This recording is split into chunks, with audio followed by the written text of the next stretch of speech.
And we are live. Thank you for joining me tonight. My name is Anthony Brian Logan.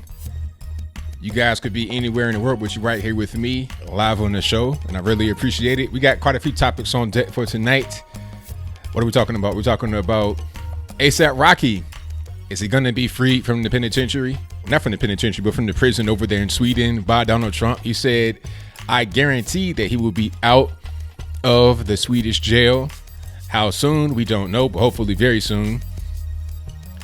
The whole send her back thing has the whole social media world, the internet world, the mainstream media world in a frenzy. But why? It wasn't really that big of a deal, in my humble opinion. We'll talk about that. Also, Kathy Zhu, the Chinese American who is basically being accused of being a white supremacist for simply stating some facts about black on black crime statistics and for refusing to wear a hijab. I thought it was my body, my choice. Whatever happened to that, I can't really tell. There's a whole lot happening. We're going to get to everything. I don't even know where to start, but I'm going to start with y'all. Hold on. I think I got one more topic here I want to talk about before we get the cam on. Let me see if I can see it. I don't want to show up. That's fine. We'll talk about all those things and more on tonight's episode of ABL Live. And I thank y'all for joining. That's my cue to go ahead and get rolling. You could be anywhere in the world, but you're right here with me. So I appreciate you for that. Thank you for joining. And if you're just now coming into the stream live or on the rerun, please give the video a thumbs up. Like the video, share the video. And if you're not subscribed already, please do so. Hit that subscribe button and click the little bell right beside it. There's a little bell. Activate that bell so you get notified whenever I go live or post a new video. I thank you all for that. Most certainly appreciate it. Shout out to everybody in the chat. I see you guys early waiting. I appreciate you. Alrighty. We're going to talk about all those topics. It's been a whole lot going on. You know, I was doing a radio interview, and shout out to Wendy Bell over in Pittsburgh. Great person, great radio show that I was on. And her co-host, kind of a liberal guy, he was saying, hey, how do you feel about the comments about the center back? It's like going back to Africa. It's like, he didn't say go back to Africa. I mean, people are trying to make a mountain out of a molehill. That was nothing. And the reality was that it wasn't even Trump that said it. It was a crowd, because that's how we feel. We're tired of the games from the left. We're tired of the rhetoric, the false rhetoric, the shaming language from the left. We're just tired. We're tired of the way they're trying to push the country into the far left. So that was just a natural emotional reaction. If I were there, I'd be chanting it too. I'd be leading the chant. Okay. When I went to the White House last year with YBLS, Turning Point USA, and the whole squad, there was a chant that broke out that said, build that wall. I started the chant. That was me. I was loud. Build that wall. Built, like, some would say, oh, building a wall is racist because you're trying to keep brown folks out of the country. I'm trying to keep everyone and everything out of the country that does not belong here. You know, it's the same reason why I have a lock on my door, or I have an alarm on my car, or a password on my phone, computer, whatever. I don't want anybody to get in that I don't invite. It's very simple. You knock on my door, I can let you in if I want to. That's my decision. But you can't just break in my house, walk in my house without permission. Okay. Now, I don't know about where you live, but in some states they have a thing called castle doctrine. And if somebody comes into your house and you don't invite them, you got the right to defend yourself however you see fit, you know, and I'm gonna leave that open-ended. So can't nobody say I'm trying to advocate for nothing, but you already know what to do. You know, you come in my crib at 3 a.m. Okay. Now it might be a little something, a little surprise waiting on you. Okay. So I don't see how it's any kind of way racist to say that is a bad thing to secure the border. And thank you to my man Carl's opinion. Hey, I definitely appreciate you, man. I got you over on PayPal. Thank you for that. That was very good, generous of you. And thank you for the donation here, who says, hey, Mr. Logan, mods in chat, Carl. Hey, thank you for joining, man. Most certainly appreciate you. But yeah, you know, this whole thing about the send her back, people trying to say, oh, it's racist, and how can you support that? One thing I wanted to point out to people that keep asking me about that is, you know, you can't control me with that. You can't control my thoughts and my actions with accusations of racism. because that's what it's all about. They're trying to control me. They're trying to say, hey, ABL, here's this racist thing that the president said you must disavow it because you're black. And if you don't, then you're not on the right side of history. I've seen those comments literally, oh, you're on the wrong side of history, this, that, and the third. Look, I'm going to do and say and think how I see fit. You know, I'm a human being. I have my own mind. I'm able to think for myself. I'm a free person. I'm a free thinker. That's why I love this country so much, because you're able to be free. You're able to express yourself how you feel without fearing the government beating you in the head, locking you up, putting you into a camp and stuff like that. Right now, if you are living in some of the outskirts of China, well, not outskirts, but far western regions close to the sands, you know, if you're living out there, there's the issue with Muslims and potential radicalization. So if you're a Muslim, you might get put into a quote unquote re-education camp, re-concentration camp. Okay. But anybody talking about that as being somehow a bad thing, a wrong thing, they want to call sinners on the border people come to people come to this country of their own free will most of the time. If they are not here on their free will, then we got to figure out who brought them here and bring them to justice. We're not going to bring folks here against their will. We're not going to hold them in a place if they didn't do anything wrong. Okay. Coming into the country illegally is wrong. Being a Muslim is not wrong according to the law. You won't get locked up for being a Muslim, but you will over in China, where you have real concentration camp, making big rocks into little rocks. We don't have that here. They don't talk about that over there in that part of the world, but they try to make false equivalences to Nazi Germany here in America. All we're doing is just following our laws that's on the books. If I get pulled over, I got methamphetamines in the car. I got a baby right next to the pistol that's illegal. I got a body on it. I'm going to jail, and that baby will be taken from me. I will be a separated family. I will not be able to have my baby in jail with me or in a penitentiary with me. The most I'd be able to do if I was in a situation would be to have them visit me on certain days, and they got to ask for permission to be able to do that. So you can't say an illegal person should be granted better treatment than American citizens. It doesn't make any sense, but that's what the media is trying to do. So you got to ask yourself, whose side are they on? I'm actually your constituent. Your illegal aliens, not your constituents, but maybe the illegals are their constituents. Maybe they're trying to cater to them because that's going to be the next voter block. They want them to get amnesty. So when they do get amnesty, in their mind, they'll be voting for them. That might be the ultimate plan and the goal here. But I digress. ASAP Rocky potentially being freed from Swedish jail because of Donald Trump. I saw it coming. I knew this would be right here. I did a video a few days ago. Will Donald Trump free ASAP Rocky from Sweden?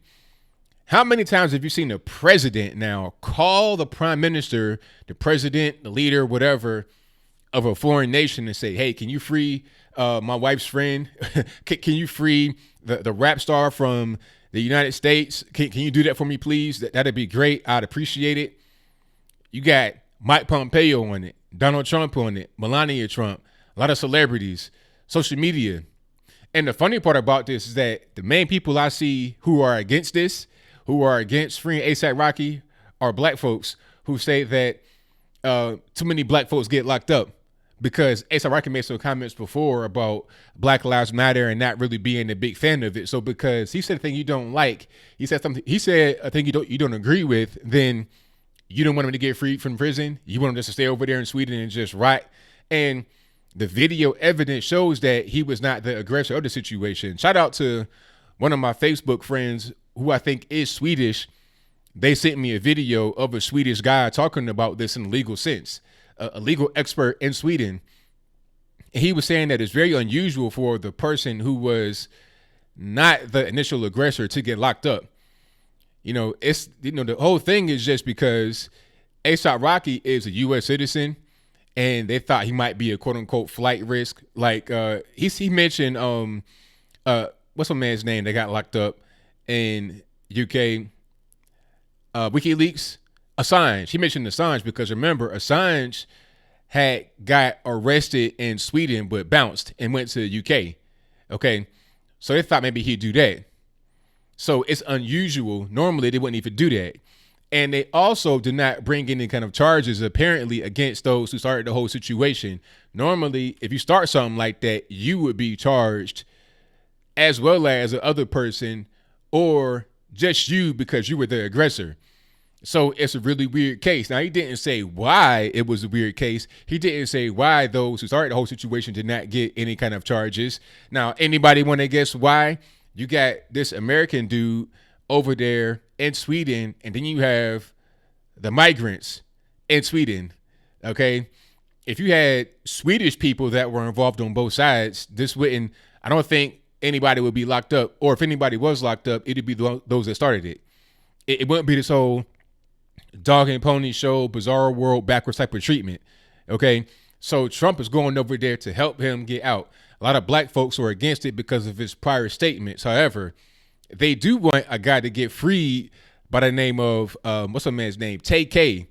Now, Tay K, I think, got found guilty of murder, killed somebody. Free Tay K, okay. So a guy that kills people, high speed chase, robbery, this, that, and the third, you want him to get free.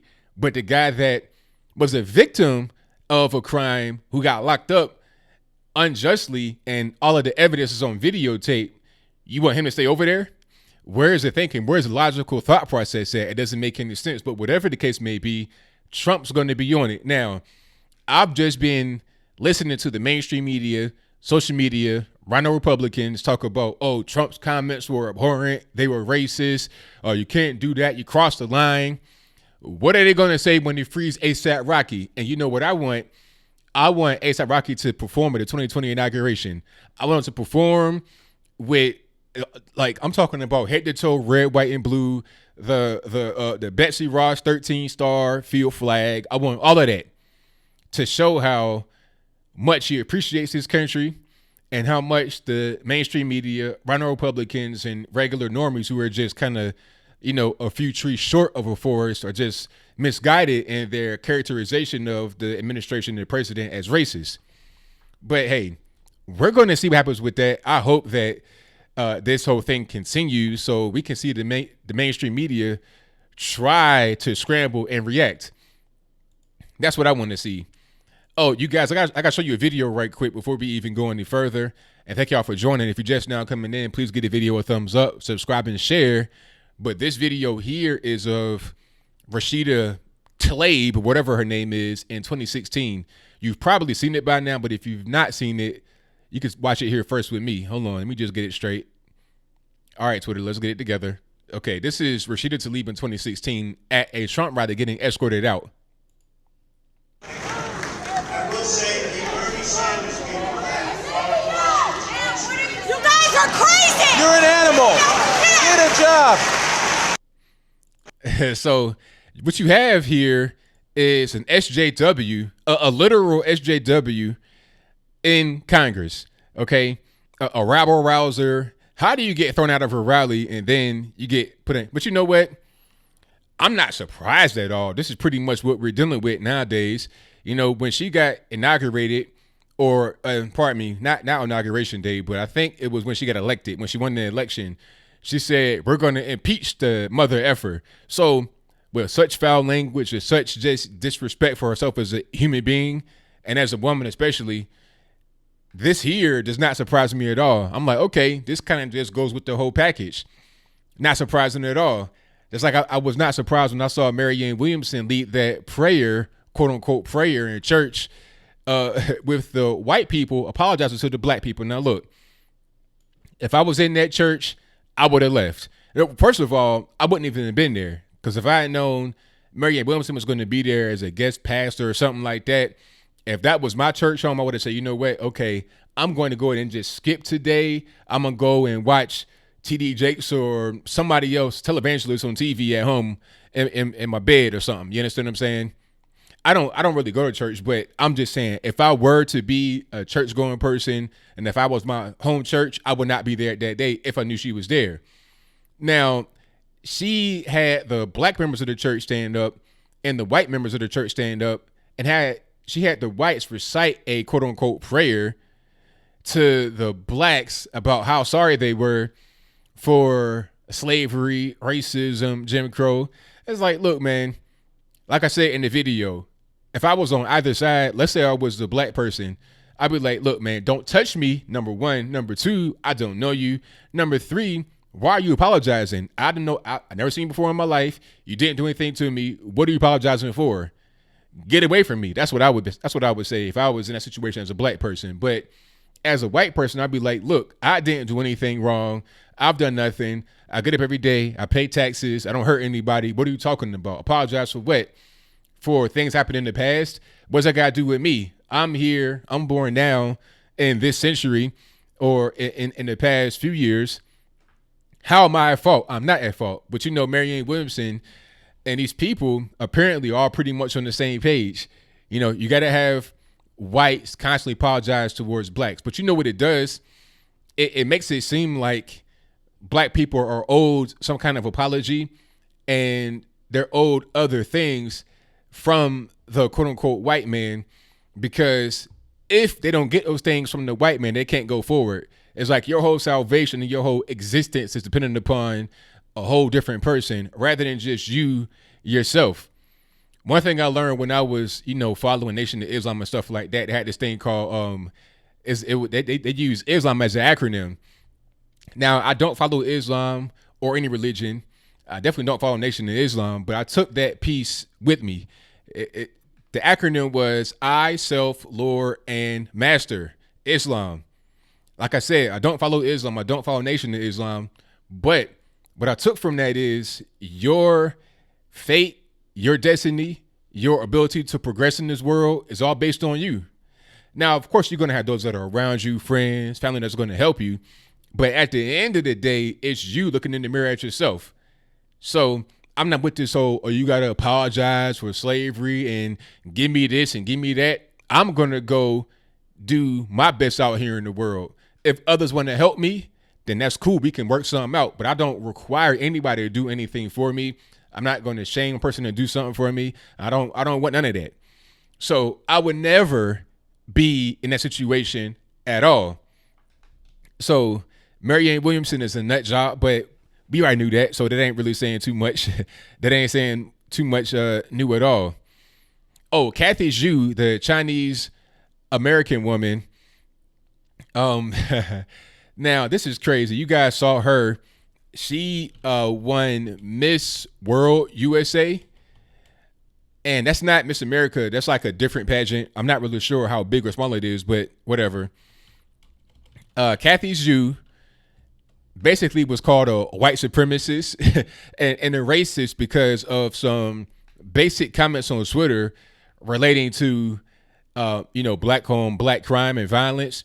All she said was something simple like, look, most blacks are killed by other blacks. It's simple. That's a fact. You can't get mad at facts. Facts are facts. That's it. You can't get mad at it. But some people are mad at it, unfortunately. And she also refused to wear a burqa.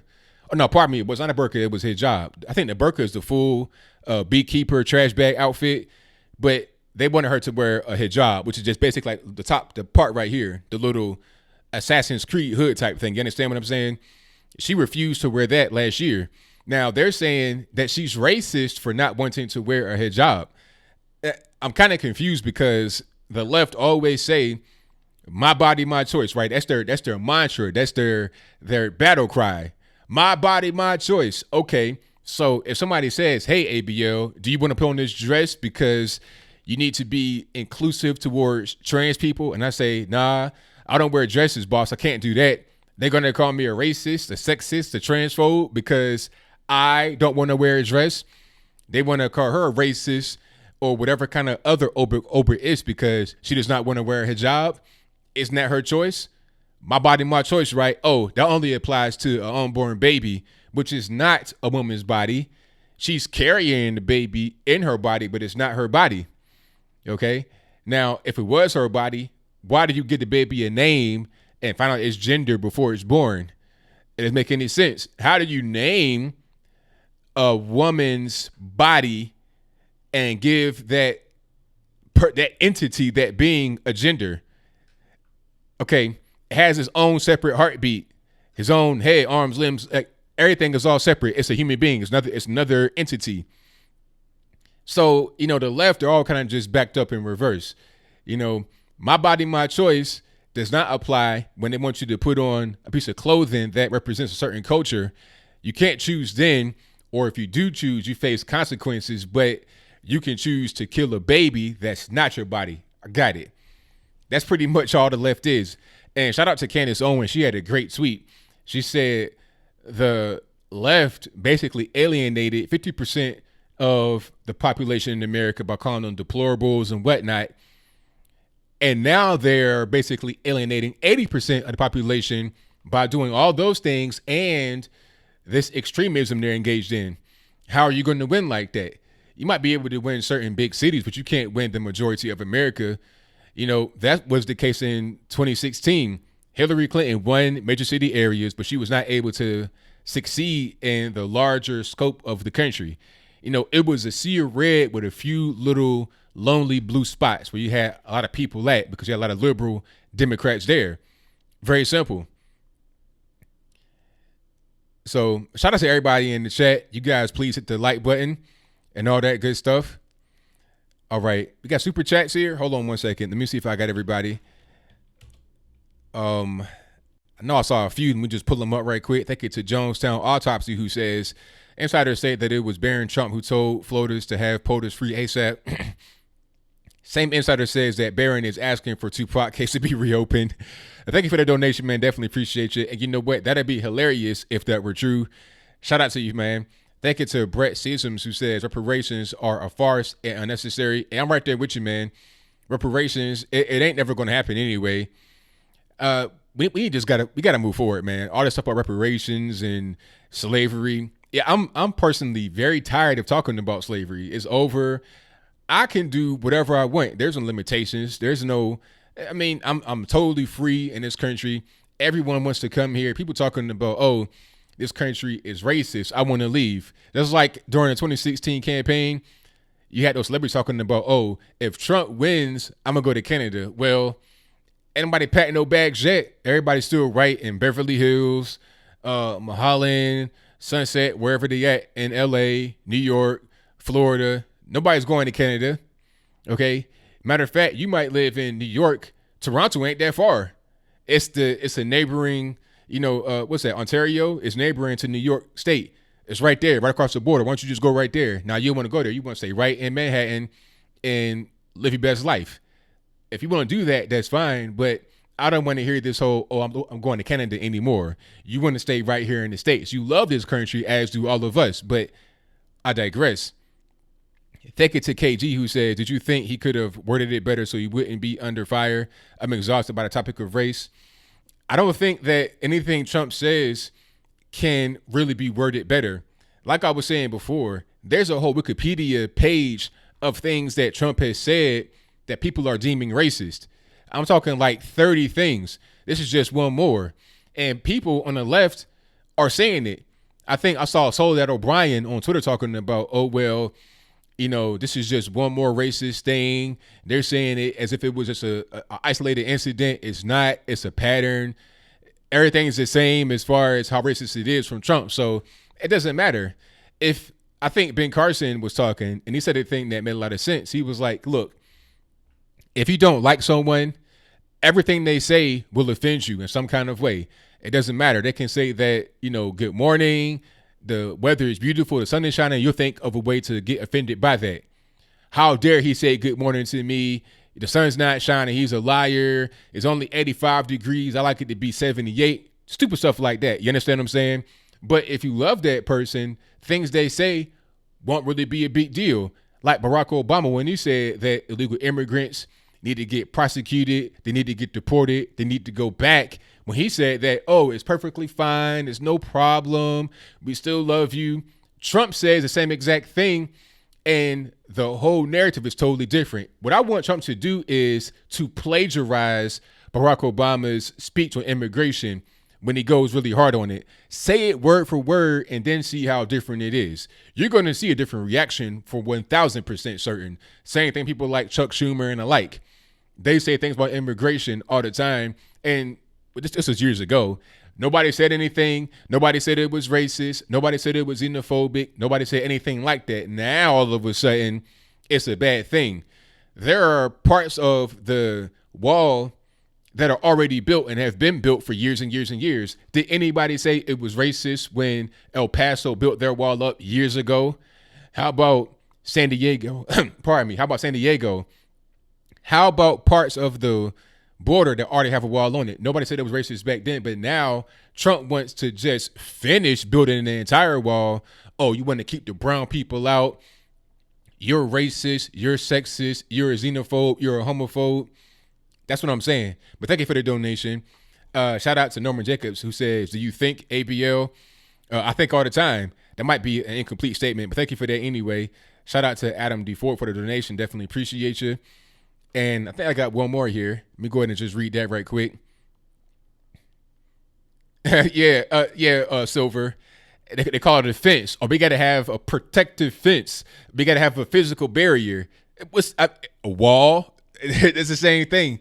You know, the wall in El Paso is fantastic. It's a double wall. You got a wall, space for the Border Patrol, then another wall. And you got drones, helicopters, a military base. All of that is right there on the border. But I'm racist if I say, let's just make the border a little bit better and extend it across the whole border. Connect pieces that aren't finished. You see what I'm saying? It's like if I say, let's fix the Great Wall of China where it's crumbling in certain spots, you want to say, oh, it's racist. Well, the Great Wall has been here for how many years now? I mean, I don't understand, but I do understand because it's all about just trying to push a particular narrative. Thank you to Brett. Oh, I read that one. Thank you to T-Ho Lux. I know I butchered that, but I'm sorry. Who says, hi, ABL. Finally caught you live. Love it. Make room for real good people who want to be there. Oh, yeah, exactly. If anybody wants to bounce, they can go ahead and leave. Peace, brother, from your in-sister, hashtag Trump 20. Hey, man, thank you for that, man. Definitely appreciate you 100%. Well, that's Indiana. Shout out to Indiana. And Brett also says, what is your take on Canada's healthcare system? It's okay, but the problem with Canada is that they have it takes too long to get certain things done. You know, I can't speak on just everyday minutia, the whole operation, but from what I hear from Canadians, things that should not take a very long time take a long time. You got some that are crossing from like, you know, Alberta into Montana, South Dakota to get certain things done because in Canada it takes way too long. Things that you can get done very quickly here take an extraordinary amount of time. Things that take a long time there take a very short period of time here. And Canada is also a very small country. There's only like 30 or 40 million in the whole country. We have like 100 times that here. So it's a much bigger place. Tappy Toe says ABL is control opposition. Who am I controlled by, sir? Or ma'am, I don't want to assume your gender. Who controls me? Hey, anybody got any kind of comments like that? Call me. We could talk about it. We could talk all day long. Not all day, because I ain't trying to yield my line too long. We could talk about that if there's any kind of issue here. But thank you for the donation. Definitely appreciate you. Alrighty. Yeah, they have the U.S. as backup. They can live in Canada and get some of the freebies, but then they want to come to the States and get certain things there. Oh, I saw that, Tim.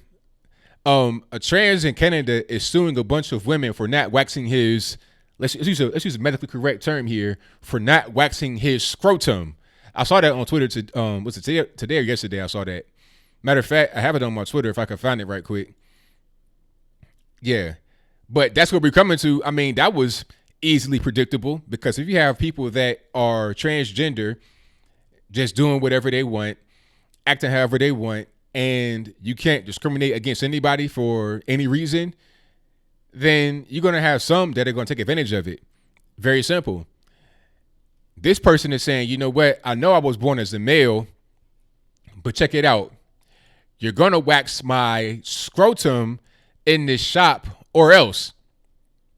This is the person right here. I don't know what their preferred pronouns are, So I'll just say person, and you can read the caption right here, right over my shoulder. It says, "This is the brave woman taking multiple female petitions to court in British Columbia for refusing to wax her scrotum." It's very simple. This right here is disgusting, but it's inevitable when you say to the baker, you must bake this gay wedding cake, or else. Then how is it a far cry for this person to say, you know what, I want to get a wax and I'm transgender. I still got my twig and berry, so I need you to wax my scrotum right now, okay? And I don't care if you're a female, you got to handle my twig and berries. What's up? And if you don't do it, I'm going to sue you. Really, that's called rape. And for real, that's called rape. But hey, who am I to judge what this brave and stunning individual does? You can sue somebody because they don't want to get raped by you. Hey, whatever. But you know what? In all seriousness, this is exactly why people are leaving the left. This is absurd. Absurd. I mean, come on. Sir, nobody is going to wax your scrotum if they don't want to wax your scrotum. How about you do it? Are you trying to get paid? What's really going on? But hey, doors open, slippery slope happens. I said it before. First is gay marriage. Then it's going to be multiple people in the marriage. Then it's going to be underage marriage. That's how these things operate. Progressives never stop progressing. There's always what's going to be the next thing. How are we going to just push the envelope even further? It's very simple, but again, I digress. Thank y'all for joining. I know it's a kind of awkward transition. Thank y'all for joining. Please hit the video. Please hit the like video. Please hit the like button on the video. There we go. I got it out.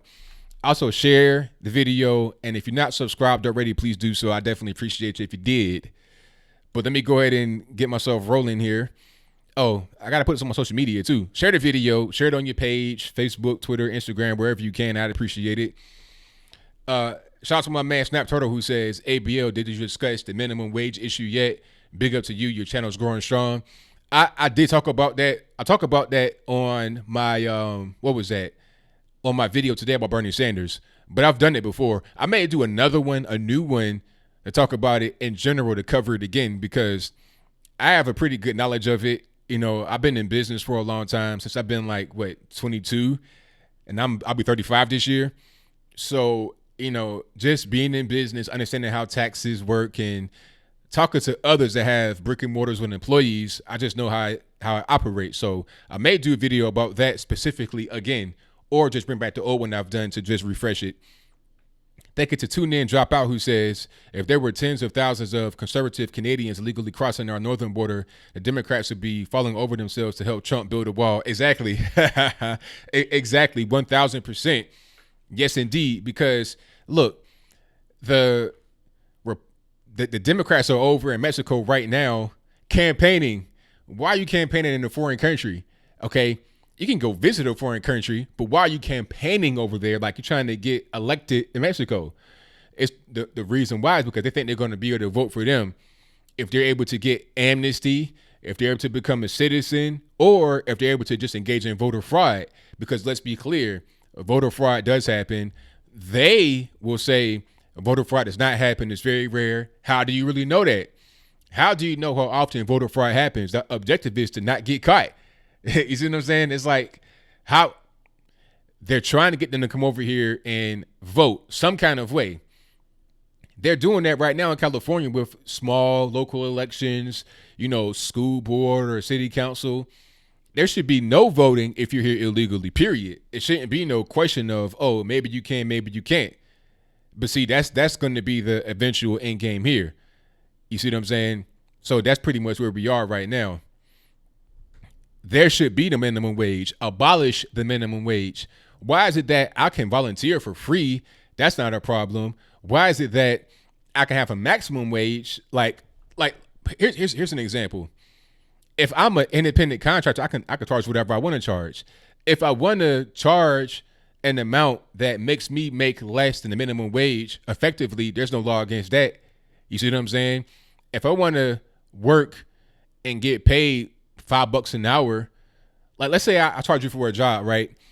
I say, okay, it'd be $25 for the job, and it takes me 8 hours. I'm not getting minimum wage. The whole thing is retarded, really. It doesn't make any sense. All it does is just stifle job growth. So why even have it? It doesn't help.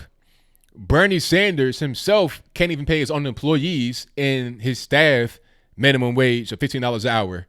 They're having to unionize and negotiate. Why you gotta do all that? If you want to be the leader of this whole situation, you got plenty of money.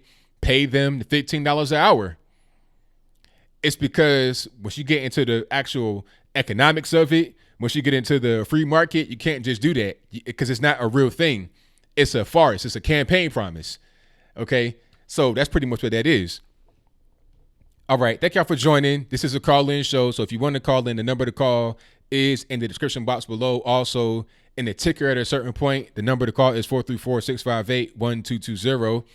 Exactly, Miriam Vidal. Minimum wage should be zero, goose egg, nothing. It should be up to me and whoever is paying me to negotiate what the price is going to be.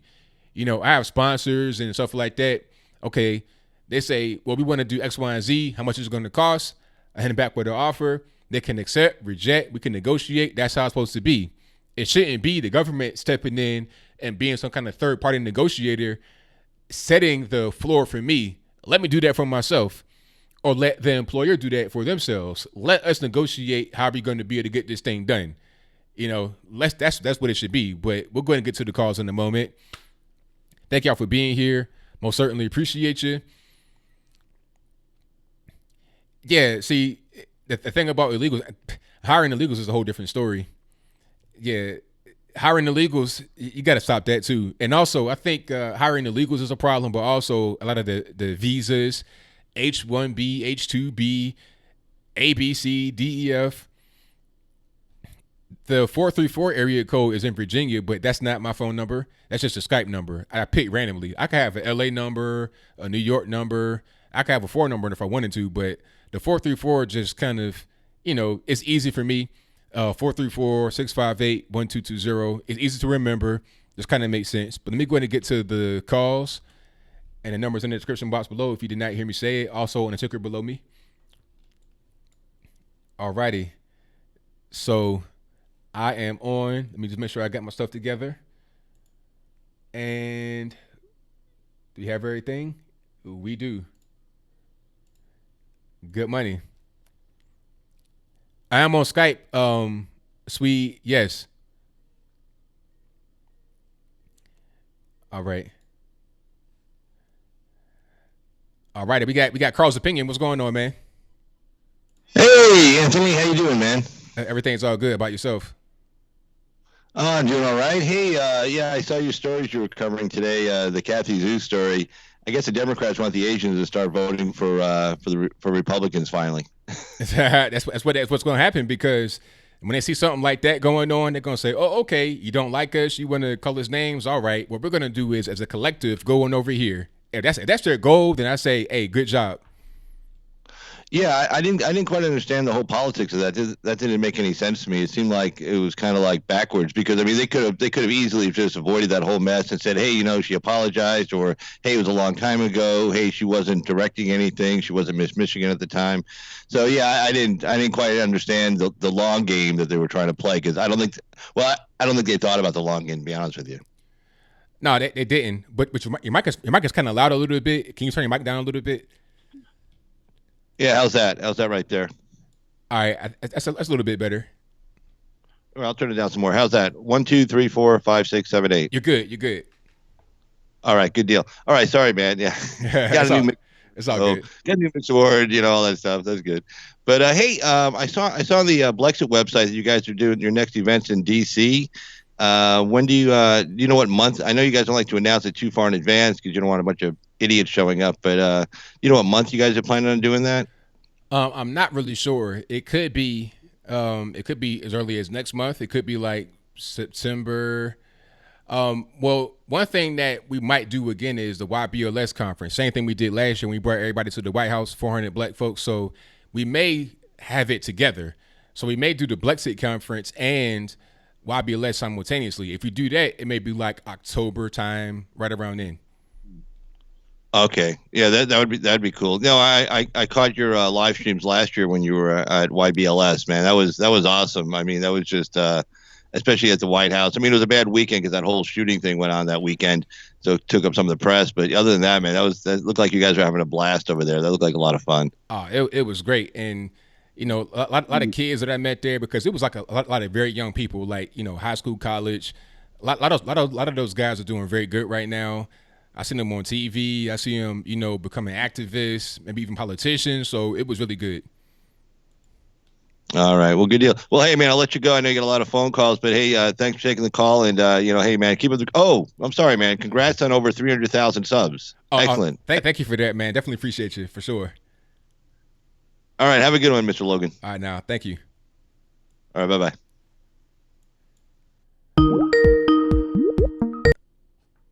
There we go with the ring again. I got to fix that right quick. Y'all hold on. Y'all hang tight. Let me fix the ring. All right. As we speaks, what's happening? Well, I suppose we got to talk about ASAP, right? Oh, definitely. Yeah, that's absolutely a big issue right now, for sure, because now you have Trump calling the Prime Minister of Sweden and trying to get him out of jail. So you're a Swedish guy. What's your opinion on the whole situation? And I think you got to start from the top as far as would this even be an issue if it were not an American citizen and then a refugee? Would it be this right now if that were not the case? Well, I have a suspicion that attorney might want his 50 minutes of fame, but I'll say this: if they wouldn't have been attacked by specifically Muslim migrants, the situation might have looked a lot different. Oh, definitely. Because I'm thinking, okay, like the video was pretty clear. The Muslim migrant started it first. Like, that was clear. They were trying to walk away. They were on camera saying, okay, we don't want any problems. We want to walk away. But they kept going and going and going. So, I mean, it was inevitable that somebody might get hurt. Yeah. And the attackers, to me, it was obvious where they come from, because, these are Hazara people who tend to live in Afghanistan, but a lot of them moved over to Iran, and then they show up in Sweden and plead asylum, and they come alone and they claim that they're minors. That may or may not be true. There's no age testing on people seeking asylum in Sweden, because that's supposedly racist. Although every neighboring country to Sweden does this, but Sweden doesn't, because, you just can't. It's just, they just won't do it. But anyway, these are the guys, and I mean, I'm not going to say all Hazara people by definition are bad, but I think the bad people tend to show up in Sweden. And, you saw the video at the end when the girl says, and you don't really get to see the girl, just see her hand. From her accent, I could say she was probably Swedish. And she says, are they touching you or stuff? And they're like, yeah, they won't leave us alone. They're following us and harassing us. And they say, yeah, because they know they were touching me and my girlfriend.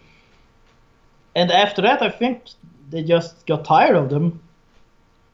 But, Sweden doesn't have a stand your ground law, which means that to any American, this situation is just absurd. And actually, a lot of Swedes think that these guys got what they had coming to them, because a Swedish guy wouldn't necessarily fight back, because even if he knew he could take them on physically, he knew he would be in so much trouble if he did. Wow. Because these are pretty small, and they were probably high on something too.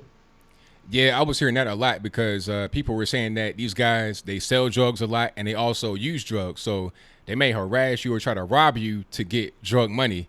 So yeah, that seemed like what was going on, because it didn't make any sense. Like, why are you following these guys? Are telling you, don't follow us, stop following us, and it kept going and going. It just seemed very strange and odd behavior. So drugs, I think, definitely played a part. Yeah. So now you have the president having called up the Swedish prime minister, and the tweet he wrote was hilarious. When he wrote he was going to talk to the very talented prime minister of Sweden, I mean. That was obviously, he was just, he's a businessman. He knows how to get what he wants. the thing is, you don't have bail in Sweden, and the prime minister can't really do anything formally. But Sweden is so heavily politicized, so he can probably do stuff anyway, sort of the back door. Right. Yeah, that's what I'm thinking, because people were saying that as well. I saw some of those comments say, there's no bail in Sweden. He can't do anything. He doesn't really have that kind of power. But I'm like, okay, if the president of the U.S. is calling you and your country is going to be on the world stage, you might want to do something. Yeah. And the thing is, the one thing that Swedes fear more than anything else is what other people think of them. Not what people think in Sweden. They don't really care about that. But when people abroad start talking about Sweden and start saying bad stuff, right, that really hits the Swedish self-image, because the image is still that Sweden is the best country in the world and the wealthiest country in the world, and everyone wants to live in Sweden, and everyone wants to have the Swedish model.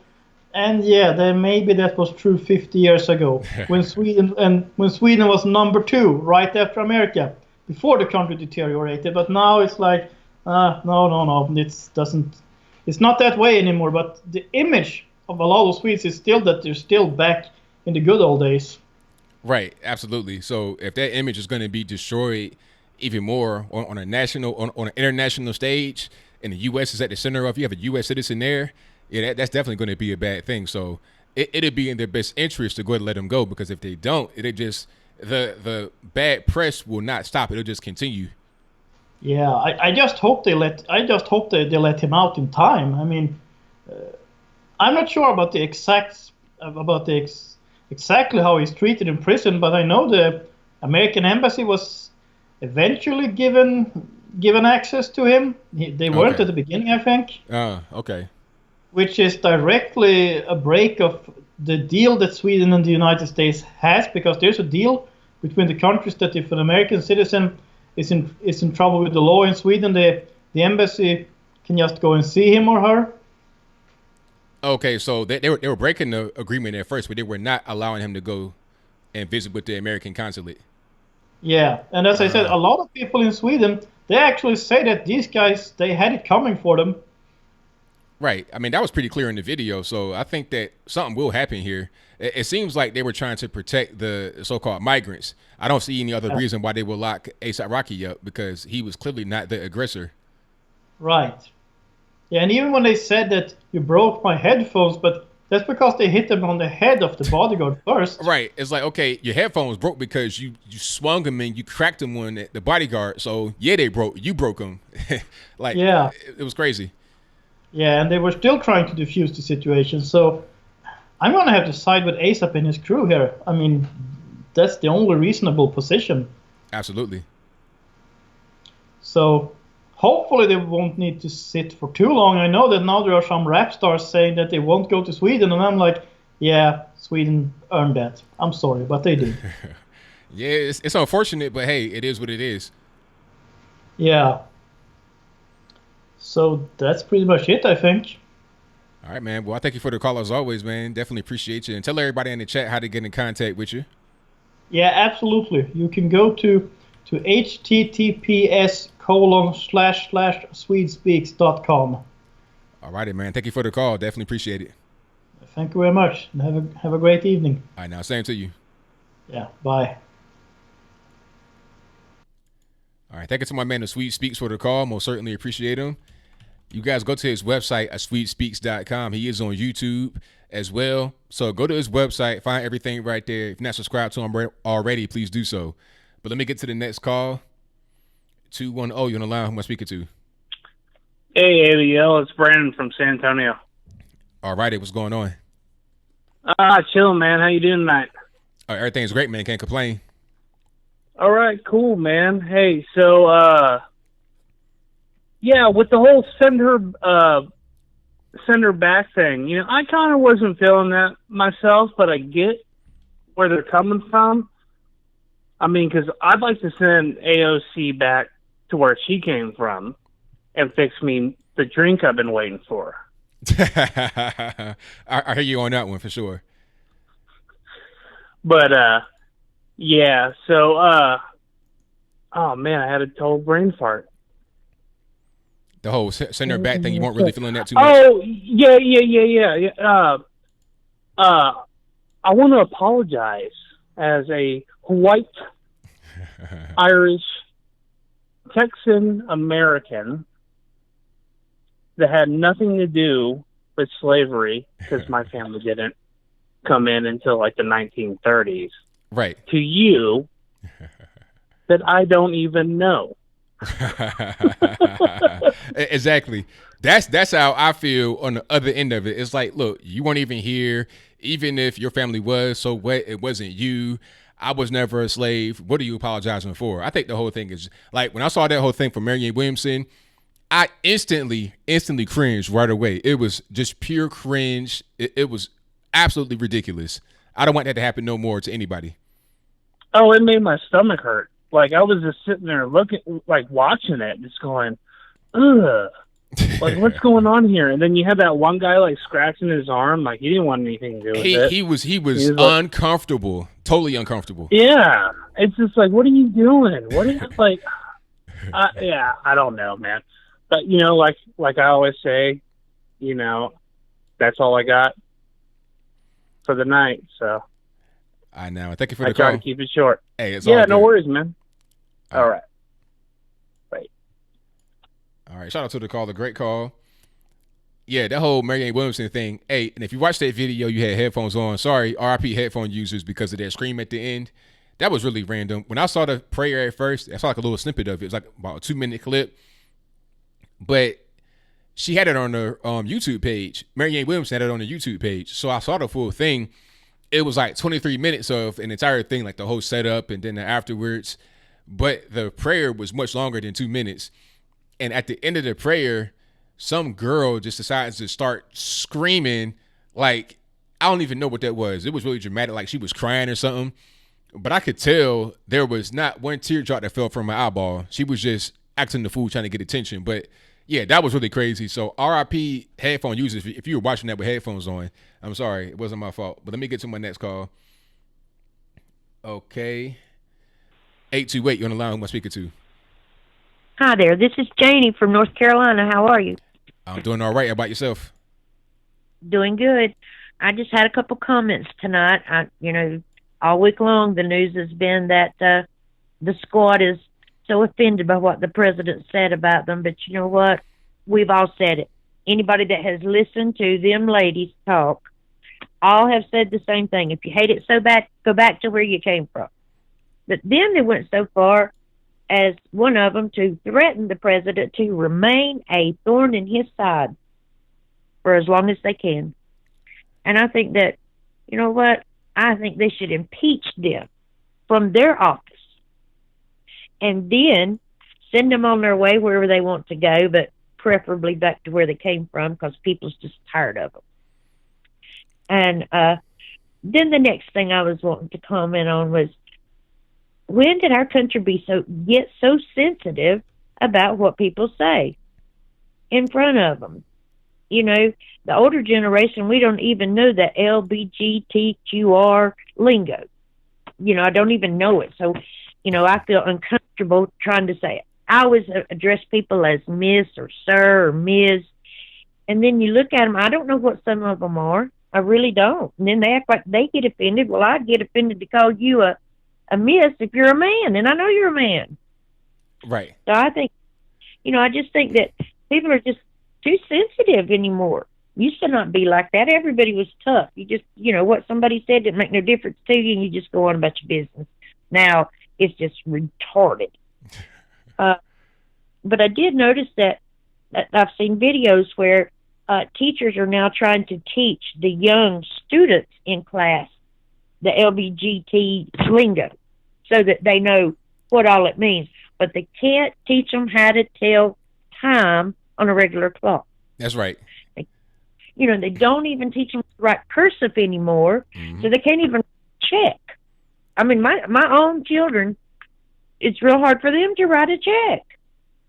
But I was listening to a man named David Zublik. He has a channel. I think he's kind of wacky.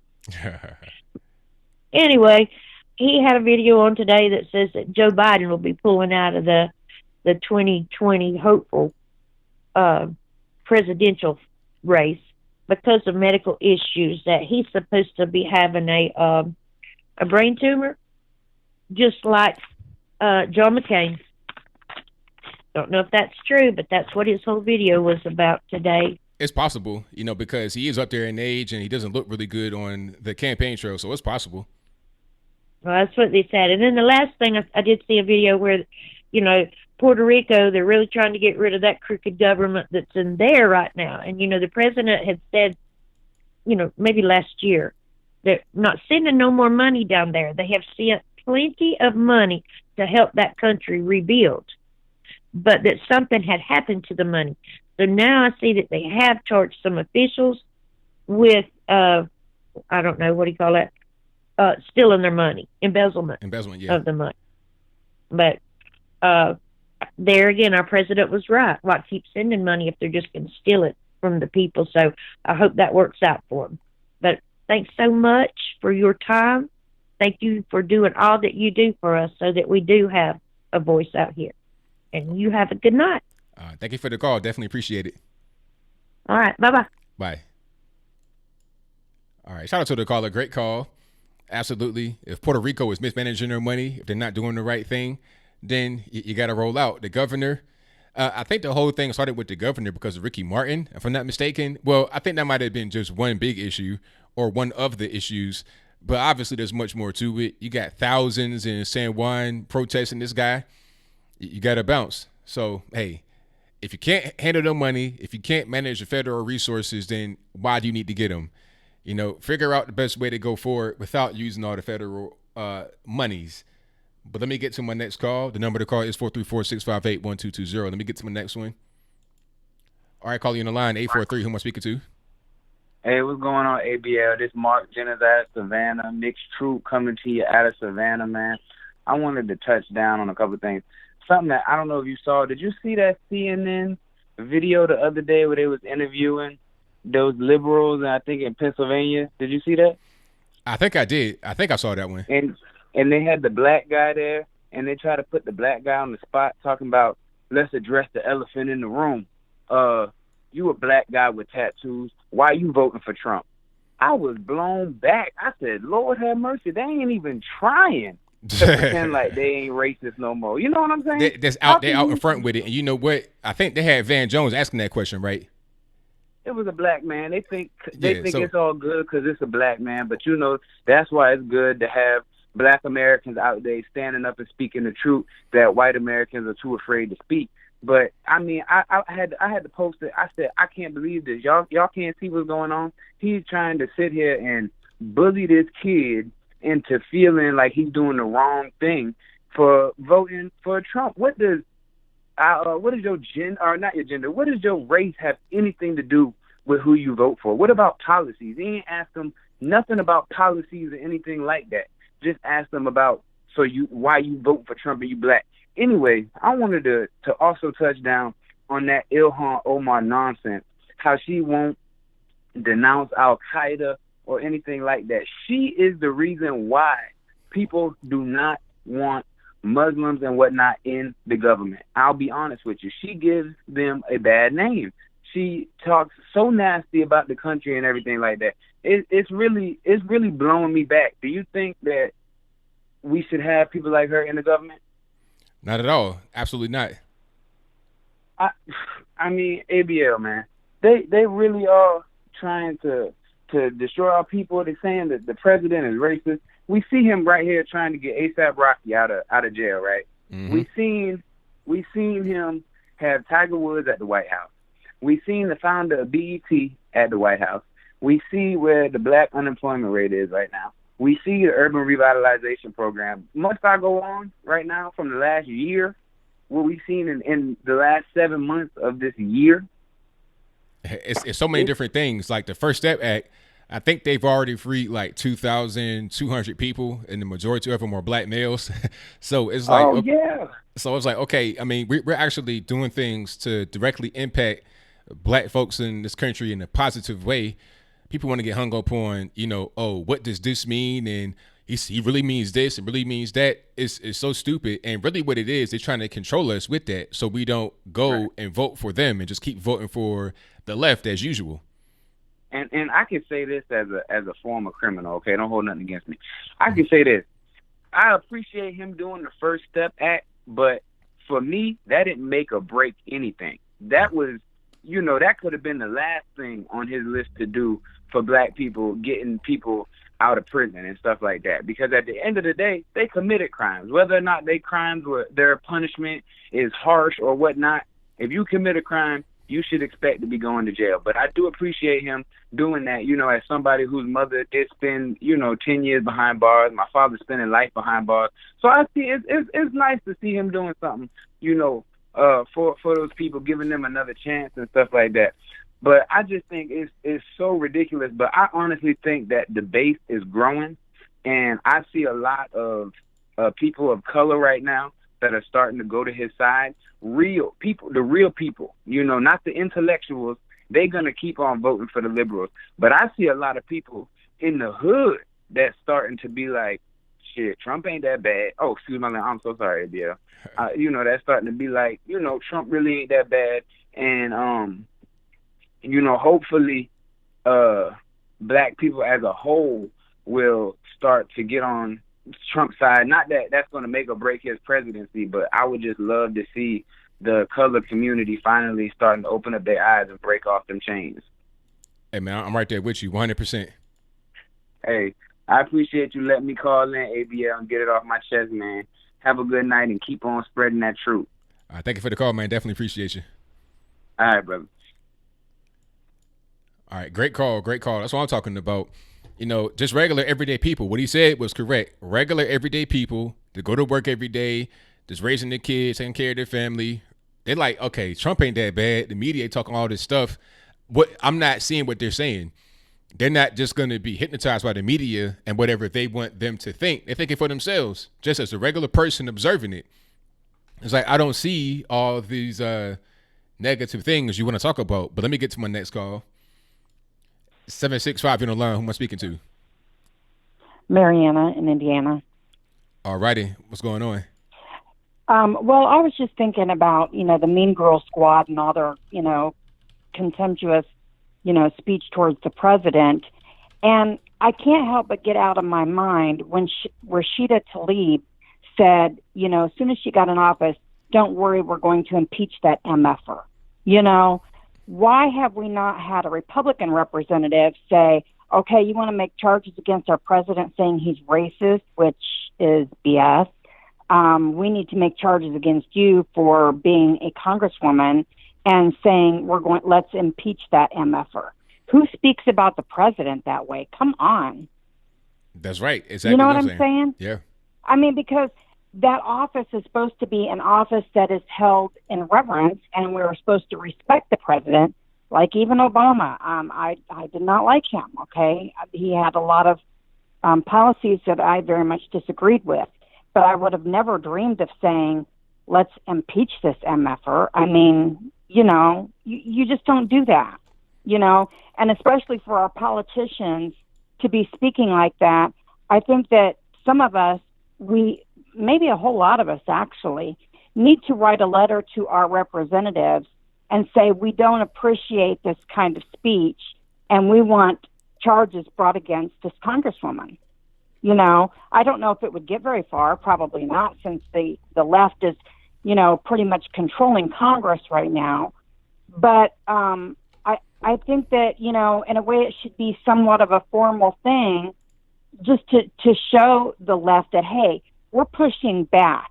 And 2020, we're not just going to vote in a new president, which is going to be the same president, President Trump, but, we're going to vote in new Congress people too. And, and some of these positions that, like Ilhan Omar, there's supposed to be a conservative lady that's going to be running against her.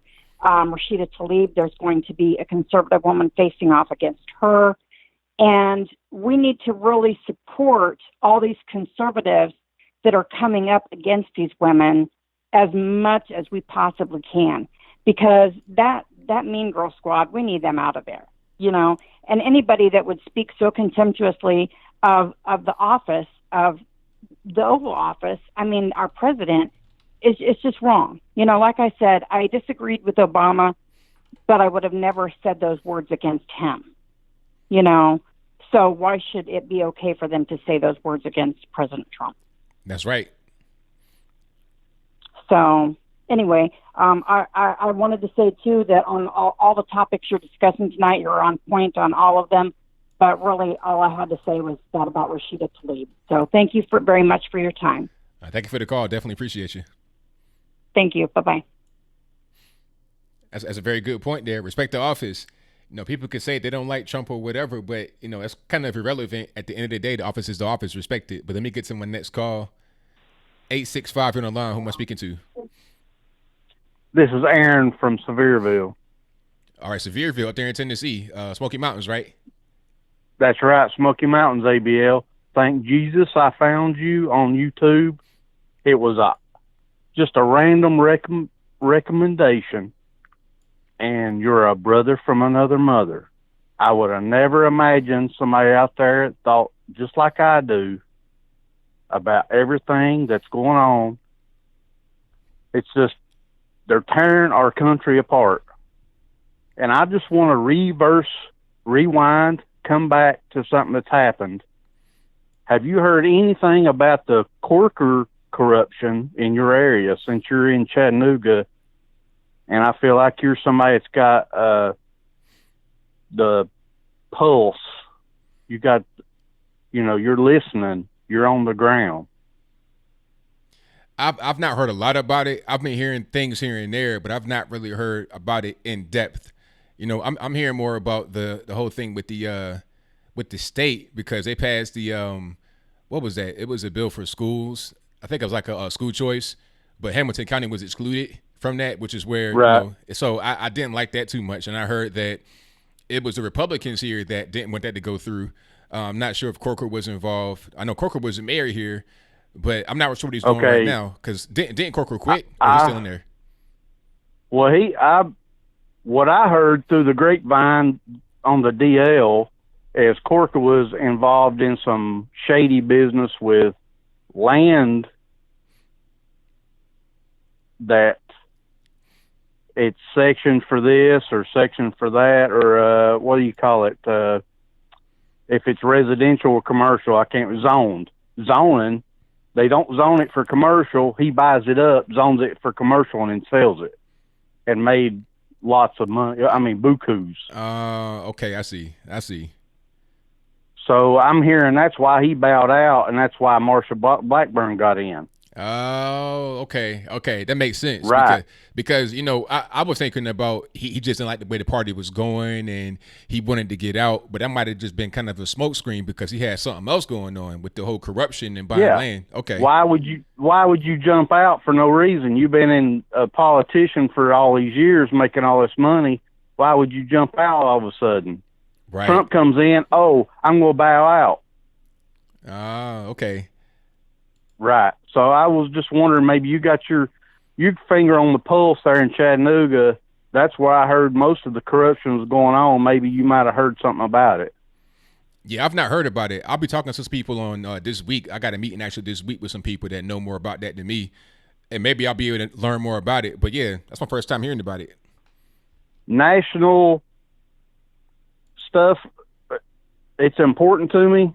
The country's important to me. But Tennessee is number one. I was born and bred. My ancestors from here. I know you're from West Virginia. You moved here, but I feel like you're a Tennessean at heart. And I know that you want the best for Tennessee because you're a Tennessean now. And, you know, it's just important to me that everybody knows what's going on. That's right. Absolutely. Well, I thank you for the call, man. Go ahead. Yeah, no, I ain't going to hold you up. I know you got a lot of callers going on. I had to call like 15 times to get on here. I just thank you for being on here and telling the truth and being a real man and standing up for the truth. And I'm going to call back. I love you, ABL. You're a good man. Hey, thank you for that, man. And the kind words, definitely appreciate it. And definitely call back. I got to have you back on for sure. God bless you. All right, God bless you. Thank you. I'm out. All right, great call from my man in Sevierville. That's where Dolly Parton is from, up there in the Smoky Mountains. and they have Dollywood up there. I want to go to Dollywood sometime soon. It's like an amusement park. So yeah, shout out to my man. That's actually, isn't it Sevierville? I think it's somewhere else, but in that general area up there in the mountains. So thank you all for calling. The number to call is 434-658-1220. Thank you to all the super chats. I'll read those in just a moment. Let me see. I got so many calls on the line. I'm going to try to get to everybody as soon as I can. Y'all just hang tight. Keep on calling. 954, you're on the line. Who am I speaking to? 954. All right. Now, if you're calling in, I had to hang up on 954. If you're calling in, you have to have your phone by your ear when you're calling in. You can't like put it down and watch the stream because there's a delay. So make sure you have the phone by the ear when you're calling in. That'd be the best way for me to be able to contact you so you know that you're on. All right. Let me get to my next one here. All right. Call you on the line, 817. Yes. Is this ABL? You're speaking to him. Oh, wow. This is kind of a strange experience because when I call you, you're talking online. I just muted the sound so you can't hear it, but you're talking online to someone else, and you're talking to me live right now. So there must be a time lag between the upload and who you're talking to on the phone. There is, yes. I see. Well, I've been binge watching your videos recently. I've enjoyed them. I've watched your Red Pill Moment video, and you talked about knowing Nation of Islam talking points. You mentioned earlier in tonight's video, tonight's call-in, that something like you're not Nation of Islam or something. I was just curious about that. Well, yeah, like when I was still kind of sleeping, when I was trying to wake up, I got introduced to the Nation of Islam. I was never a part of the organization, but I know a lot of guys that are in the organization. You know, there's pictures of Farrakhan online with people that I know in them personally. So, you know, I was around these guys and I just was learning certain things. And I just, you know, one thing I learned was the thing about the acronym of Islam. This is not even a real Islamic thing. This is just something they made up, but it made sense. They said that Islam stands for I, self, Lord, and Master. Basically, do for self, don't rely upon others, don't beg anybody for anything. So that is kind of a general life lesson I took from that experience, although I'm not affiliated with that movement at all in any way, form, or fashion. Yeah, I see. Well, you've come a long way. It's neat to see just this awakening that's going on. I saw the video you did when you went to a conference in Arizona, and Candace Owens was there, and let me see, who else? Brandon Tatum. Just all kinds of YouTubers were there, and you were there with them. That was a fun video to watch. Oh, that was great. I mean, the video, it was hard to encapsulate all of the fun we had and the connections we built in that video. I mean, all those guys that were in the video, well, most of them for the most part, we all talk still, all in the same group chat.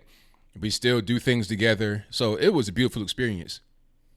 Oh, that's cool. My parents are diehard liberal Democrats, and they watch CNN like it's church or something. My dad emailed me something saying that Trump EPA refuses to ban chlorpyrifos, some chemical pesticide, and I read about it on Wikipedia, and this is something I actually agree with them on. I think that chemical should be banned. Have you heard about that? Now, I heard about the chemical, but I don't know exactly how bad the chemical is or what is going on. So I don't really know the ins and outs of the whole situation, but I have heard about the story just on the basic level. Yeah. Well, I'm all for businesses thriving, but not at the expense of public health. So I don't know. Maybe Trump ought to check into that, or the EPA ought to check into that. Well, hey, I mean, we'll see what's going on with it. Yeah. I was trying to think of anything else. It's funny, when you're sitting there watching and you're thinking, you think, oh, I ought to talk about this. But then when you actually get you on the phone, yeah. Oh, my gosh, you're so surprised. I actually got through. So, no. But anyway, I love your videos, and I just love your pleasant demeanor. I love your brand, you know, the little things you do, the I digress and the this, that, and the third, and the pointing up at the camera, and please click like and subscribe. You know, I just love your mannerisms. Well, I thank you for that, man. Really appreciate it. All right. You have a great night, and I appreciate you. All right, now same to you. Bye-bye. All right, shout out to the caller. Most certainly appreciate him. Yeah, somebody said Prislam. That's what that was. Nation of Islam. It's Prislam, prison Islam. And a lot of guys I knew back in that day had been locked up. I'd never been to jail. I was always the square guy. Always a guy just, doing the appropriate thing. Always being, how can I say it? Entrepreneurial, if that's a word. That was always me. I was never into no BS like that. But a lot of guys I grew up with, unfortunately were. I know guys that are dead and everything. Like I can write a book on my past. I've not even really touched on that too much in these videos, but thank you all for joining. We still got quite a few folks in the building. If you are just now coming in, please give the video a thumbs up. If you're not subscribed, please subscribe right now. And there's a little bell right beside the subscribe button, a little bell. Click that bell so you get notified whenever I go live or post a new video. But let me get to my next call. 954, you're on the line. Who am I speaking to? Hey, we spoke before, but name's Ed. How are you? Everything is good. About yourself? All right. I was watching one of your videos about the church, and that type of stuff just kind of sticks me out because a church is a place of worship, and you shouldn't be getting something like all political and to make a statement like that. I don't like when anyone does that. Hold on, what happened now? You said it was a video about the church, and then what was going on? Dude, your latest video about the church. About what church? I forgot her name, but it was that one candidate who basically said, "Oh, you're talking about Marianne Williamson?" Yeah, okay. Yeah. Her. Okay. Yeah, that was really crazy. I mean, and she was also a pastor of a church at one point. Now, I don't think she was a pastor of that church specifically. Maybe she was, maybe she wasn't, because this was about 3 years ago, so she could have been. But yeah, that was really cringy. As soon as it came on and the thing started to unravel, I was cringing so hard. It was really crazy. But people like to engage in things like that. Maybe they like to abuse themselves. I don't really know what the case is, but it was really crazy. Yeah, I wasn't cringy as much as you, and I was just like, churches need to stop getting political all of a sudden.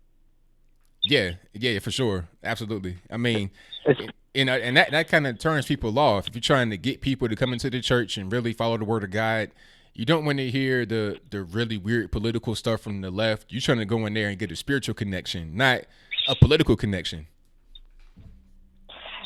Yeah, and I had a similar experience when I was in New York. There was this church. I'm not gonna name it. This church. When I went in there, I saw like they were trying to celebrate and whatnot, which is fine. But one of the things they put up was all Black Lives Matter in a church, and this is like one of those old Gothic type of churches you see. And I just cringed as soon as I saw that, and I just left the building. Yeah. I mean, something like that. I mean, it's just weird. It's just weird. Church has been, unfairly treated by people that claim to be pastors and stuff like that. But that's a whole ball of wax right there. I can get into, but I don't want to do that right now. Yeah. Churches, like I said, regardless of who you are, I don't think churches should have, shouldn't be getting all political all of a sudden. I hear you. It should be like nonpartisan. Right. Anyways, thanks for taking my call. Thank you for the call, man. Definitely appreciate it. See ya. All right. Shout out to the caller. Thank you all for being here. I'm going to try to get to everybody as soon as I can. Y'all just hang tight. All right, 843 on the line. Who am I speaking to? This is Tyler. All right, Tyler, what's happening? Hey, bro. Just want to say it's an honor to talk to you. Me and my family, we follow you, and we appreciate everything you do out there. And we really glad you do what you do. Thank you. Like to talk to you about the video you did recently, where the lady was apologizing. I believe she's Oprah Winfrey. I'm not even sure she's like candidate number 19 or 20 or something on the stage. The spiritual advisor, right? Yeah, Marianne Williamson. Yes, sir. Yeah, the apology. I mean, come on. Not to get into too much, but I'm like a redneck raised in Southern Ohio that married a black woman. Is like 75%. So us interracial people out here, we have children. We've been together 21 years. We're tired of people trying to tear us apart. We're like X generation people. Like, we didn't know racism. It was like Rocky and Apollo, Riggs and Murtaugh. Like, you know what I mean? We didn't Paul McCartney and Michael Jackson. This is all new to us. And it just seems odd that people are hijacking a generation. Really, it was my parents' generation and the baby boomers that kind of cured racism. I know, in Ohio, I can speak on that. I don't know what LeBron is talking about, but like everything was good where we were, growing up. And it's just, I'm glad that you fight for that and point that out to people that are like, the regular people out here, like black and white, we're not having problems. And we've been together 400 and some years, and we're being told constantly that, all of a sudden we're supposed to be at war.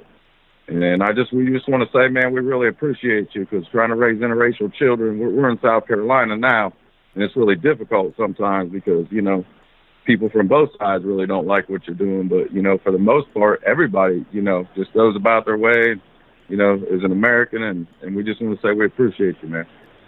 Thank y'all for the support, man. I really appreciate you. And, I know about Southern Ohio because I was born in Charleston, West Virginia. I got family in Columbus. I got family all over, like close to Huntington, Ironton, Portsmouth, all that kind of stuff. So I know about you guys over there. And my family's the same way. I got like 3 white aunts. I got mixed cousins. It's not even no real big deal. We all family. We all, it's no strife. It's no drama like how the mainstream media wants to put out there. So I thank you for recognizing that, man. Really do. Yeah, man. Just keep fighting for the truth. Remind black Americans, man, y'all are as American as it gets. I mean, how is the left pulling black people? I mean, y'all have been there fighting, building, dying, sweating for this country, along with white folks, Native Americans, Chinese. I mean, I just don't get it anymore. I mean, I'm just glad there's people like you that can relate, man. You're like therapy for us at the end of the day. So I just want to say, man, big shout out to you. We love you, bro. We love you. My wife says the same thing. All right, brother. Thank y'all. You take care. Yes, sir. All right. Hey, that's a great call. Shout out to everybody that watches. Really appreciates what I do. I'm glad you're able to watch with your whole family, husband, wife, kids, everybody. So thank y'all. That means a lot to me, seriously. I really do appreciate it. And you guys know the drill. The number to call is 434-658-1220. I got super chats right quick before we get to the next call. Thank you to Minister P for the donation. Definitely appreciate it. Thank you to Moses of God, who says ABL brings common sense truth. I appreciate it. Thank you to X Slamming Brandon X, who says, hey, ABL, I was finally able to change my username, so no more B Tsunami. Sorry for the inconvenience. Oh, it's all good, man. Don't even worry about it. Thank you for the donation. Shout out to Trevor for the donation. Shout out to, I know I'll butcher this, but I'm sorry, boss. Ignacio Arnada. Hopefully I pronounced that correctly. I know a friend of mine has a daughter named Imariana, so I know how the Y is supposed to be like an E. Hopefully I did that right, but thank you for that, man. Definitely appreciate it. Thank you to the Mixed Truth, who says, love y'all former criminals for Trump 2020. Keep my daddy in jail, though he crazy. Shout out my mama, did 10, got out, went legit. House, car, stable career. And thank you for that, man. Definitely appreciate it. Shout out to Jonestown Autopsy, who says, Creepy Joe says sniffing hairspray gave him a tumor. Wow. Too soon? I don't know, but thank you for that. And I think I got everybody right there. So shout out to all you guys who have donated so far. I really, really appreciate it. Let me get to my next call here. I was right there with the trigger, but I was a little bit too slow. All right, you guys, let me go ahead and get to it. All right, call in the line, 347. Joshua. All right, Joshua, what's happening? What's happening with you too, ABL? Trying to call 50 times already. Hey, man, the phone lines are jumping, so I'm glad you're able to get through, though. Yeah. So what's happening? Not much. Obviously, it's the heat wave. It is. Yeah, I know it's kind of bad over there on the east. It's just crazy. Yeah, it's like 95 degrees today, and night feels like it's always won't be sunny all the time, but it's going to cool down eventually this week, so that's good. Right. One of the things I want to talk about today is, do you watch anime? Yes, I do. Have you heard of Kyoto Animation? Yeah, I heard about that. That was really unfortunate. Somebody set the studio on fire, and I think there were 33 deaths. No, 34. 34. Wow. Yeah.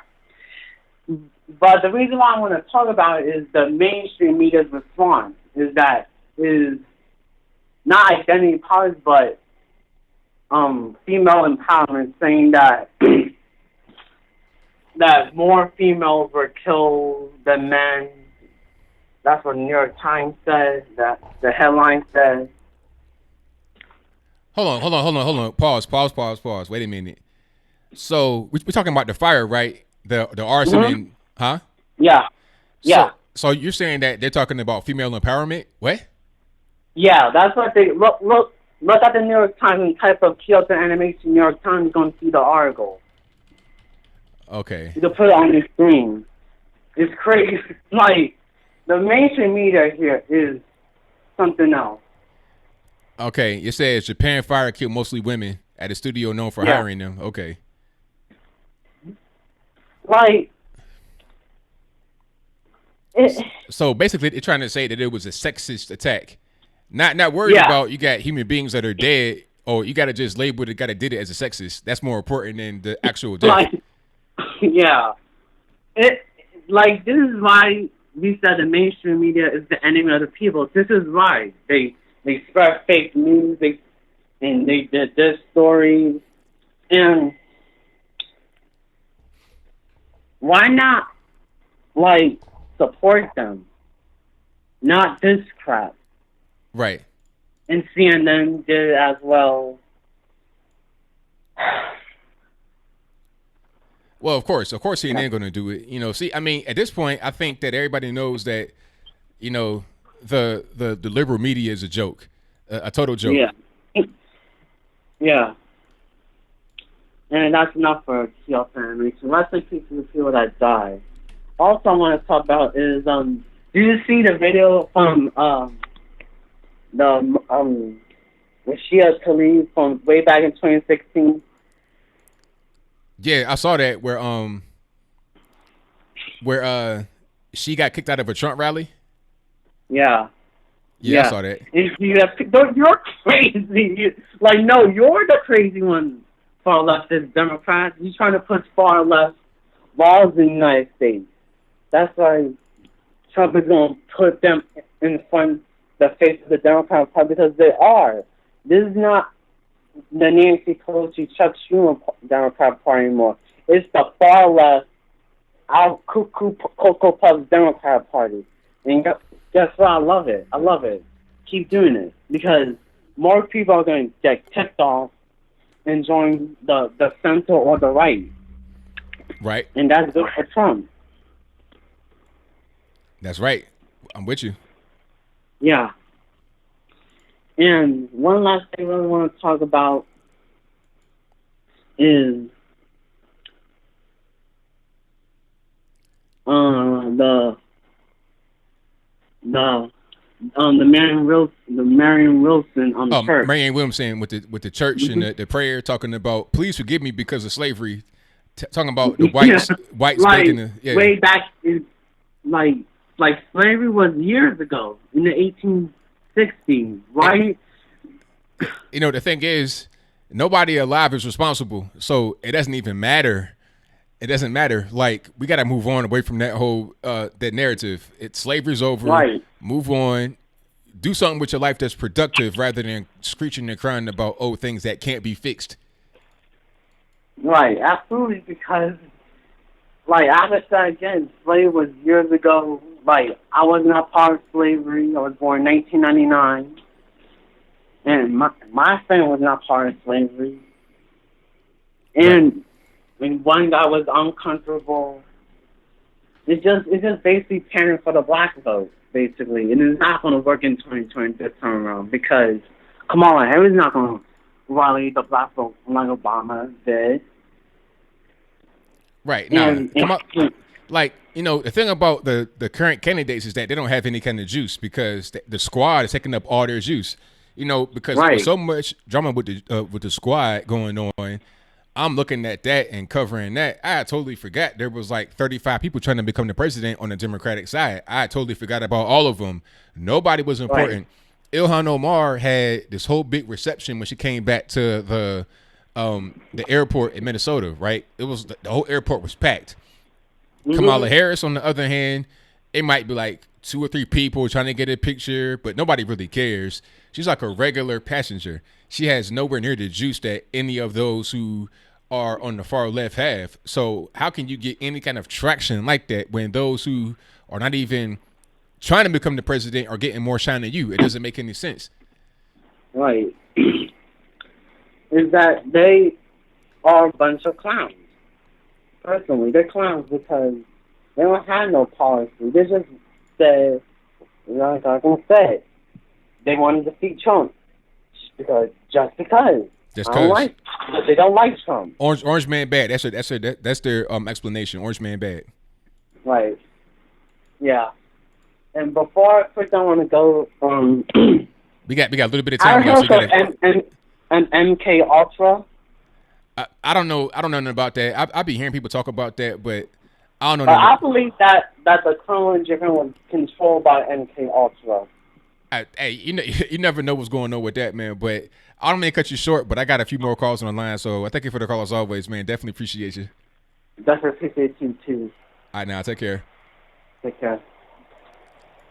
All right, shout out to my man Joshua for the call. I most certainly appreciate him, and thank you guys for joining the call. You guys know the drill. The number to call is 434-658-1220. Center back. I was on the interview. If you didn't hear me say it earlier, I was on the radio interview earlier today, and then somebody tried to tell me that, oh, you're a black man.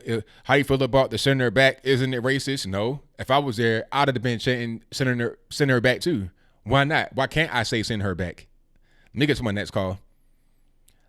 Unknown caller on the line. Who am I speaking to? Unknown caller. Hello? Hello.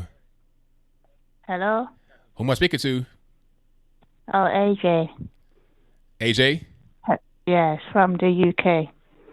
All right, what's going on? Yeah, I'm okay. How are you? Everything's great. What's on your mind? Yeah, this thing about with black people, I was talking to somebody today, and they're complaining about slavery and racism, and my question to them was, well, the reason you haven't looked for a job for 20 years is because of what happened in slavery. So is that going to be your excuse? You're going to go to a job and say, oh, the reason I haven't bothered to look for a job is because of what happened 160 years ago. Hey, that's a good question, and that shouldn't be anybody's excuse. You know, people got to be able to do things for themselves, and they can't just lay around doing nothing because of a thing that happened to somebody that's not even alive anymore. Because, 200 years from now, who's going to give a shit about us today? Oh, careful. You can't curse. So sorry. I'm so sorry. I apologize. Please accept my apology. Sorry. Oh, it's all good. No, it's all good. Yeah. I understand what you mean. It's like, come on, 200 years ago, 300 years from now, and how long can the excuse keep being used? Slavery. It's like, we gonna be talking about this when we 1,000 years in the future. Everybody's hooked up their brain to a computer. Nobody's gonna care about that anymore. I know, and blacks are not the only people that have been through anything. Just in China, right now in North Korea, people are going through it. So, That's right. Yeah, so, but that's all I wanted to say anyway, okay? All right, so, all right, thanks. Thank you. All right, thank you. Bye. Bye. Shout out to AJ from the UK. That was hilarious. I found that to be hilarious personally. So shout out to AJ. Most certainly appreciate it. All right. Yeah, I know it could be kind of nerve wracking to get on the phone because you're trying to call in and it's kind of weird the way the phone system operates. I may change that. I may do a queue. I don't know, but I think the way I have it here is better because I got Skype. You could call in right here on the bottom. I don't know, but anyway, it can be kind of hard to get on and talk right away and be good money. So yeah, shout out to the caller. And thank y'all for being here. Most certainly appreciate it. The number to call is 434-658-1220. All right. I had a call right there, but I was a little bit too slow to the trigger. Now, in 300 years, I think we're still going to have people of different races, but in certain societies, it's going to be more difficult to tell. Like in America and, UK, places like that, Western countries with really liberal immigration policies, but it'll be more mixed. But like Japan, China, nah, it's still gonna be Japan and China. But let me get to the next call. All right, Nippin, what's going on? Not much. How you doing? Everything's great, man. Can't complain. Oh, I thought I had to wait for over an hour. Hey, man, I'm trying to get everybody on as soon as I can. So what's happening? Oh, yeah. So, white apology prayer. Yeah, I don't think they have anything to apologize for. Nah, nothing to apologize for. I mean, if they didn't go outside their house and just hit somebody in the head with a piece of brick or do something that was, wrong that day, why are you apologizing? You didn't do anything. So there's no reason to apologize. Exactly. There isn't. And Kathy Zhu, she was a beauty pageant, wasn't she? Yeah, she won a beauty pageant. Miss World USA. She won Miss Michigan. Yeah. Miss Michigan. And she got stripped off her title because, let me guess, she was a conservative. That is correct. Oh, God. Yeah, she's on social media, and her page is called Political Kathy on Twitter. And she had a stat about, black on black crime statistics, which was true. About, blacks killing blacks more than anybody else. That's true. 100% a fact. And then she refused to try on a hijab last year. So I guess that was racist. If you don't want to try something on, you don't have to. End of story. That's right. What happened to my body, my choice? I guess it doesn't really apply in that situation, huh? I don't think it applies to... Not if you're a Republican. No, not if you're a conservative. Then you have to be dictated by someone. That is correct. Which is ironic, because that's how Islam thinks, that they get dictated by others. Right. Yeah. And then ASAP Rocky, he won. I'm guessing he has to be freed again. Well, he's been in Sweden for a while now, and they're still trying to get him out. So Trump's trying to do the best he can to go ahead and get her done. So hopefully he's able to accomplish that goal. Yeah. Remember when Hollywood was actually run by people with brains? Remember that? Yeah, at a certain point, people weren't as crazy as they are right now today, but yeah, remember John Wayne? Remember Ronald Reagan? Yes, indeed. Yes, I do. Yeah, I mean, even though Marilyn wasn't a conservative per se, she was better than... She was much prettier than the models we have today, though. Yeah, today's day and age is a little bit different. Well, much different than it was back then. Sometimes newer isn't always better. Yeah.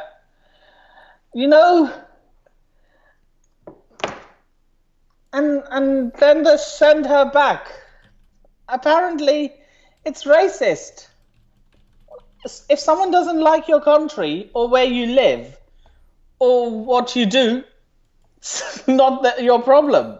You can leave. That's right. You can leave. You can bounce. You can go back to wherever you want. If you don't like it. Yeah, you can go back to the hellhole you came from. It's like all these celebrities talking about, I'm going to Canada if Trump gets elected. Well, okay, so if I say, well, why don't you go ahead and go? What are you waiting on? Am I a racist for that? I don't understand. Yeah, but then they just pull out. It's just virtue signaling, isn't it? Yes, it is. And this is from 2 streams back. R. Kelly. I never got to discuss him. Okay, go for it. Yeah, what was it? Oh, okay. R. Kelly had basically like sex slaves in his house, allegedly, and he got arrested for that. Well, good thing too. Yeah, definitely good thing that he got arrested for that, because that was pretty crazy. Hopefully he That's actual slavery. Actual That's slavery. I'm sorry. There's no other way to put it. Yeah. That's correct. And and then Bernie Sanders doesn't pay his own staff $15 an hour. I mean, yeah, what the hell? Sorry. Nah, but you're right though. I mean, he has this whole thing about, fight for 15, and if you can't afford to pay your employees $15 an hour, you shouldn't be in business. Meanwhile, he can't even pay his own employees $15 an hour. So yeah, and he goes on about how the billionaires and the multi-billionaires keep ruining corporations. He doesn't realize he's part of the problem. He's one of them. He's one of them. He's part of the club, so he should be talking to himself. He's part of the $1 billion club. I don't know how much he's worth, but he's definitely worth more than me. He's much richer than a lot of people. That's 100% correct. Believe. That's 100% correct. I have a friend on social media. He's getting red pilled. He's just trying to deny it. Oh, he's still trying to resist. He still wants to believe in the lies that are being told to him. He's trying to resist, but I think eventually he'll snap out of it. I mean, he's moved away from London because he said it's a sinkhole, which it is. Right. I mean, I live like 5 minutes from the boundaries of London. I live, like, put it this way, I walk 5 minutes north, I'm not in London anymore. Okay. That's how close I am to not living in London. Right. That's how close my house is to not being in London. Right. And yeah, he's in denial. And eventually, yeah, look, so was I. There's that stage. Denial, denial, denial. Then it's transition, transition, transition. And then you begin to accept. That's how it is. It's like the stages of denial. You want to resist, and you're trying to fight back, and eventually it'll lead you to acceptance. Yeah. And pretending to be a socialist on social media, because I don't want to end up in Facebook jail like a lot of other people did. I actually said to him that if anyone else other than Bernie Sanders, because he's a huge Bernie bro, well, he's trying to resist that. But yeah, I said, if anyone else other than Bernie Sanders is elected as the Democratic nominee, I am voting for Trump for president. Rather than getting an angry emoji, a laugh emoji, he liked my comment. So I think he's getting closer to the Trump side. Yeah, he's getting close. He's getting close. I mean, he's in denial, but yeah, Bernie Sanders, he's a hypocrite, and I'm not afraid to call him out on that. Right. And what else did we? Yeah, the white apology meeting. Yeah, they were forcing you to apologize for being white. I'm sorry. I don't have to apologize for anything. That's right. It's like, look, you didn't do it. You didn't do anything wrong. You're just being yourself. You're just living here. You didn't do anything to anybody, so why do you need to apologize? Exactly. You don't. Right. And, yeah, this is I don't know how long ago I got this thing about how the fashion industry's evolved. How it's become so progressive, which it's actually made things regress. The fashion industry, what happened? Is there a particular thing that happened with the fashion industry in the news lately? No, we were talking about the entertainment and the fashion industry in general. Do you not remember it all kind of goes hand in hand. You're talking about Hollywood. You're talking about the left. They've pretty much been in bed with the entertainment industry, the media. All of that is hand in hand. You'll see at some of these award shows, they have on political shirts and slogans. They're all trying to get their particular point across that they're being fed by their liberal handlers. Like you see at a Jay-Z Beyonce concert, here comes Hillary Clinton randomly, because they're all pretty much in the same bed together, man. But hey, it's been a great call. I got to get to a few more calls on the line. It's nice catching up with you. Oh, as always. I'm sorry if I was a little bit off today because I had such a busy week in which I couldn't watch all my videos. Oh, it's all good, well, man. All your videos on my phone, if you get my gist. No doubt, man. It's all good. Anyway, I shall see you on Thursday. Thursday your time, Wednesday my time. That's right. Yeah. I shall see you on Thursday. All right, now. Well, take care. Peace. Peace. All right, great call from my man Nippin. And if you guys want to call me right there on Skype, there's an email for that in the description box below. But let me get to my next call here. All right, call you on the line, 614. Hey, ABL. This is Jenny calling from Columbus, Ohio. All righty, Jenny. What's going on? Hey, listen here. I don't want to say this, but I have to say it. Being the Christian that I am, this Omar lady, she's very dangerous for this country. Don't y'all think it's kind of ironic that 4 Muslim women run for Congress almost about the same time and wins? Well, yeah, I mean, that seems pretty ironic. It seems pretty odd. There's a reason for that. Now, I know this, being the Christian that I am. I know things. Have you ever heard of Prophet Kim? No. He prophesied in 2007 that Trump would be a 2-term president. You should hear him. You have to look him up. It is fantastic. He's fantastic. But here's the plan. This is why they should have never voted Muslims into Congress, especially the women. It's a setup, and Obama's behind it. Now, they're going to get more Muslim Congress in office. After Trump is done, they're going to get somebody from, born here in the United States, run for president, but he's going to be a Muslim, but he's going to claim he's a Christian. Now, I don't know who it is yet, but I'll find out. I just know things. I mean, that's just how I've always been since I've been a Christian.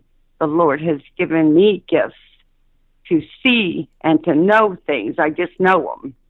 And this Omar calls our president an MFer the very first day she was sworn into office. You remember that? I do remember that, yes. And then she gets angry because our president says something to her about it, and now he's a racist? Right. That's pretty crazy. It's like, okay, you want to attack him, call him all kind of names, and then when he says something really basic about her, all of a sudden, he's the bad guy. He's the racist. That's right. And that's what's going to destroy within. And like I said, mark my word, if they don't get him out of office, if any more is voted in there, we're finished. I don't care what anybody says after Trump, because Trump will be a 2-term president, period. They can't stop it because God's got a plan and Trump is part of it. Like, I didn't like Obama. I knew what he was going to do. They called Obama a liar. He wasn't a liar. He said fundamental changes coming to America 181 times. That's right. But they were so blinded by whatever it was. But no, I know what it was. It was a part of God's plan for him to fulfill prophecies, just like Trump. He's fulfilling prophecies. He fulfilled one for Israel. See? And he's going to fulfill even more. But the dangerous part is when a Muslim runs for president and chances 99.99% will win. I don't. I have to say this, and I have said it. And then this asking God to forgive them for being born white. What the heck is wrong with this country?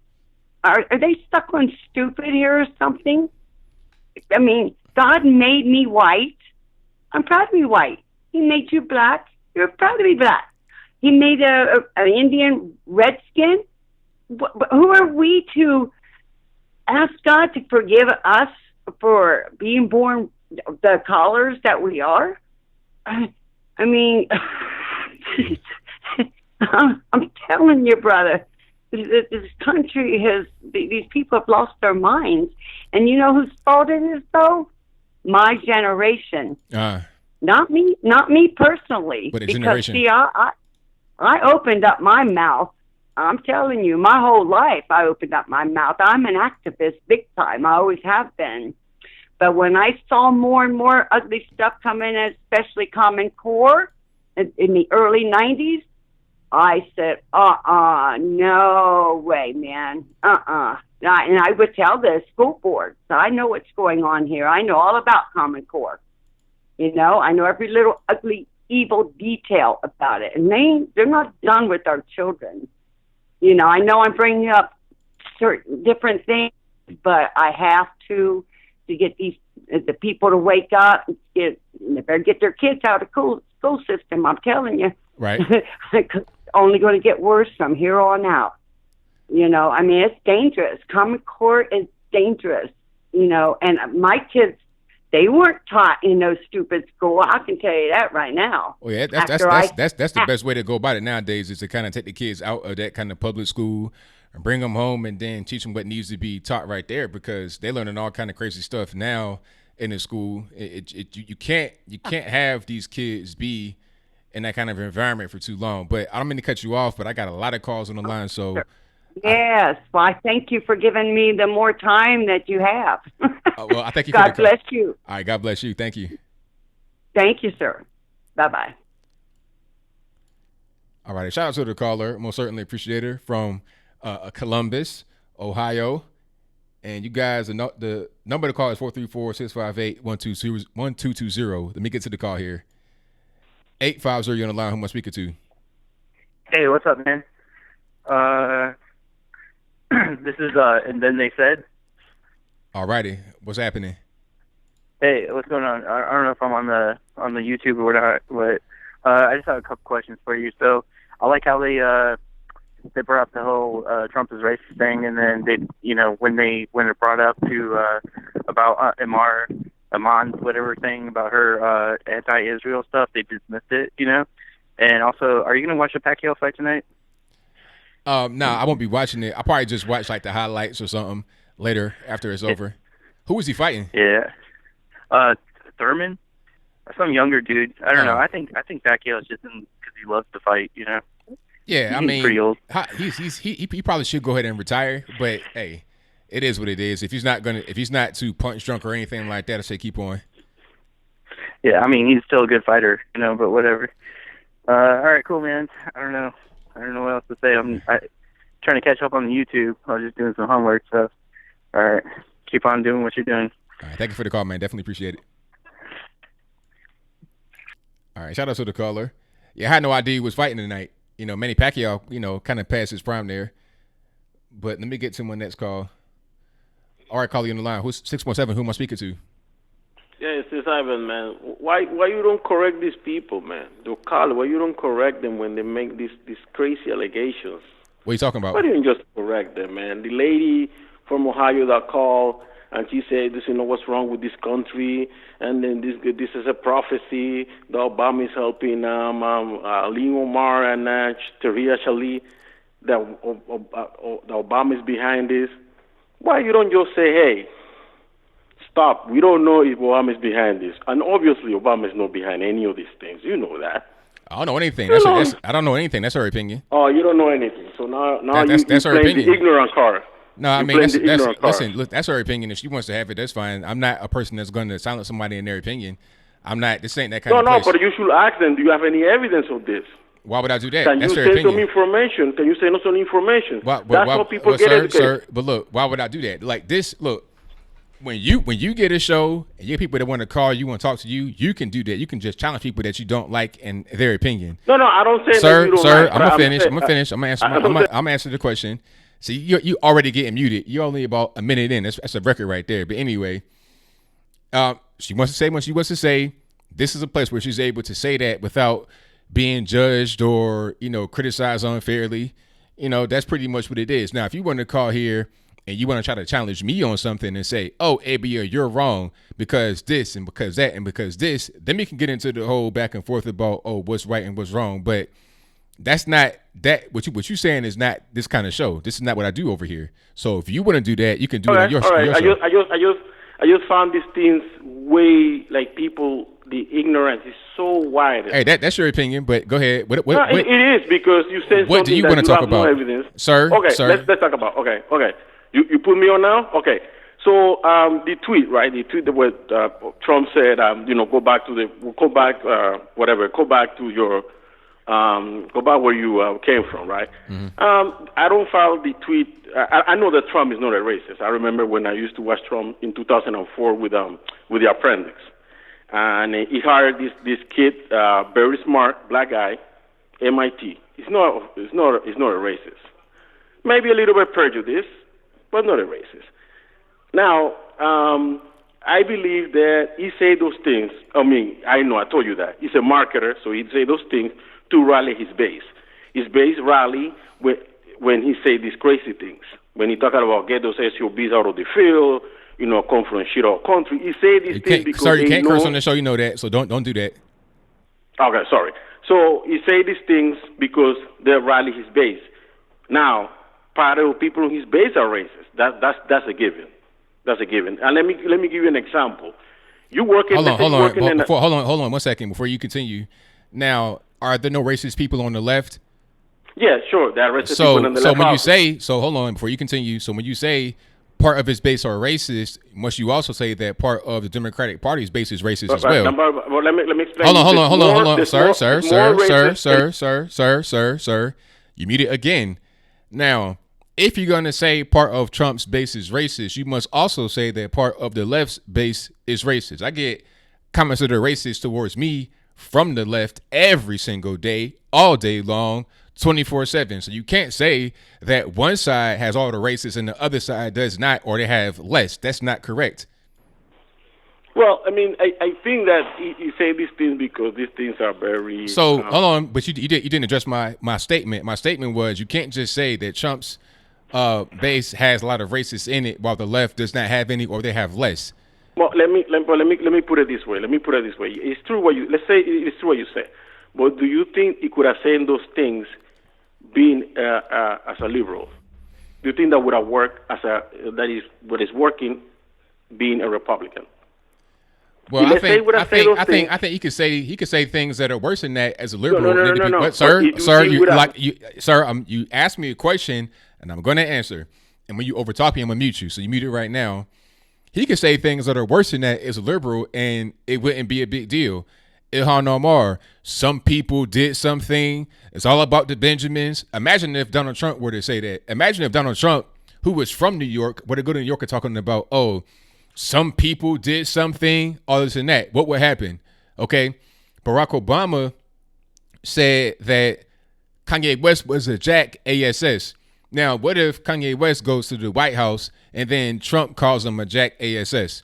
Oh, you hate black people, you want to hurt black people, this, that, and the third. When Barack Obama said it about Kanye West, everybody agreed with him. It was no big deal. But if Trump were to say it, it'd be a big problem. And you know I'm correct. No. But let me hold on. So did Trump call Kanye a jack ASS, and did Barack Obama do it? Did that happen, or am I wrong? No, because he didn't say it in an offensive way. Hold on. So did he say it? Sir, did he say it, yes or no? The answer, did Barack Obama say that about Kanye West? Yes or no? Why did he say Sir, it? the question, I'll give you one more chance to answer. And if you can't answer, I'll go ahead and hang up and move to the next call. Did Barack Obama call Kanye West a jackass? Yeah, he did. It was a jackass. All right. So he said it. Now, if Trump were to say it, it'd be, oh, you're racist, you're white supremacist, this, that, and the third. Let's be clear. Let me put you in a simple spot, and then let me put a simple spot. Okay, you work at the office environment. Let's say you got a coworker that is Mexican, just a black man, right? You will send an email saying, go back where you came from. You will send an email to another coworker saying that. Let's say he upset you, you have an argument with him, you will do that. Let me ask you, do you will do that? That's not the same. You're comparing apples to oranges. No, because you're taking the piece. You're taking the piece of what Trump said, and then you're transposing it to an entirely different situation. If you're gonna compare that to what Trump said, let's look at the entire tweet and in context, and then put that in the email, and then say, okay, let's compare it. Don't just say that one piece to try and sensationalize it. Well, everybody keeps saying, no, that's normal, that's okay, there's no problem. So you will do that. You will be at your workplace. You will send an email saying that. Look, you gotta put the whole sir. You can't just say yes or no because you're not saying the whole quote, sir. You're not saying that, sir. Why? Sir, look, you got to be quiet, or I'm gonna hang up. If you can't be quiet in 5 seconds, I'm gonna hang up. All right. Have a nice day. So basically, what he was trying to say before I hung up on him was, if you were in the workplace, would you tell your Mexican coworker in the email, go back to where you came from? You got to look at the whole thing in context. He was saying, look, if they don't like it here, if they don't like what's going on, how about they go back to their country of origin, fix the problems there, then come back and tell us how it's done. Go over there, come back, get some information, and then tell us how it's done. You got to compare apples to apples, not apples to oranges. But let me get to my next call. 508, you're on the line. Who am I speaking to? Yes, this is Alexander. I love the ABL show. I would like to ask the host a question. You're speaking to ABL right now. What's going on? Okay. Are you live on YouTube right now? Right now? Yeah. All right. So what's your question? What does he think about the Ricky Rosselló drama in Puerto Rico about the missing money and everybody in Puerto Rico hating on Trump until Trump tweeted that he sent more money than Florida and Texas received to Puerto Rico, but it got lost. Well, yeah, I've been kind of watching that, and I think it's kind of crazy that the governor lost that money. People are protesting out there because the governor is corrupt, from what I've been able to see. You can't get mad at Trump. Trump's doing the right thing. If the governor is misplacing money, mismanaging money, that's on them. So hopefully that guy gets out of office. And, he's not resigning. Well, I don't know what's going to happen. I mean, is there a process to get him out? Because I know Puerto Rico is part of the U.S. as a territory, but it may have different laws. So is there a process to get him out if he does not want to resign? Well, Trump also tweeted he never trusted any Puerto Rican politician, especially the mayor of San Juan, because they were all complaining about them starving and dying, and they sent food. They found supplies in private property, on airport tarmac, bottles and bottles of water. Yeah, I remember that part too. Yeah, because I saw the aerial footage of the bottles and bottles and bottles of water on the tarmac that were just sitting there. So what he said was correct. It's like, look, you guys are saying that we're not doing the right thing in D.C. We're not, sufficiently supplying the country with the aid that you need, but it's all over the place. You guys just aren't using it properly. It's not getting to where it's supposed to go. So that's your fault. And Ricky Rosselló is a Democrat. And the only reporter mainstream is CBS News that's been reporting live from Puerto Rico every day. Also, people are rioting and throwing rocks and doing crazy stuff. Wow. I mean, like, are you in Puerto Rico, or do you know anybody that's there? No, I have a lot of Puerto Rico and family and friends in Puerto Rico, and they seen that how things are worse now than it was 15, 20 years ago. So how do they feel about Trump and the current governor? They believe Trump more now than the current governor. Right. Yeah. That makes sense. Well, I hope that everything gets resolved. I think it's kind of a crazy situation, but this is what happens with Democrat officials. You know, they're losing money, they're laundering money. You know, the same thing happened on a smaller scale in Baltimore with the mayor, you know, taking money under the table, all kind of stuff.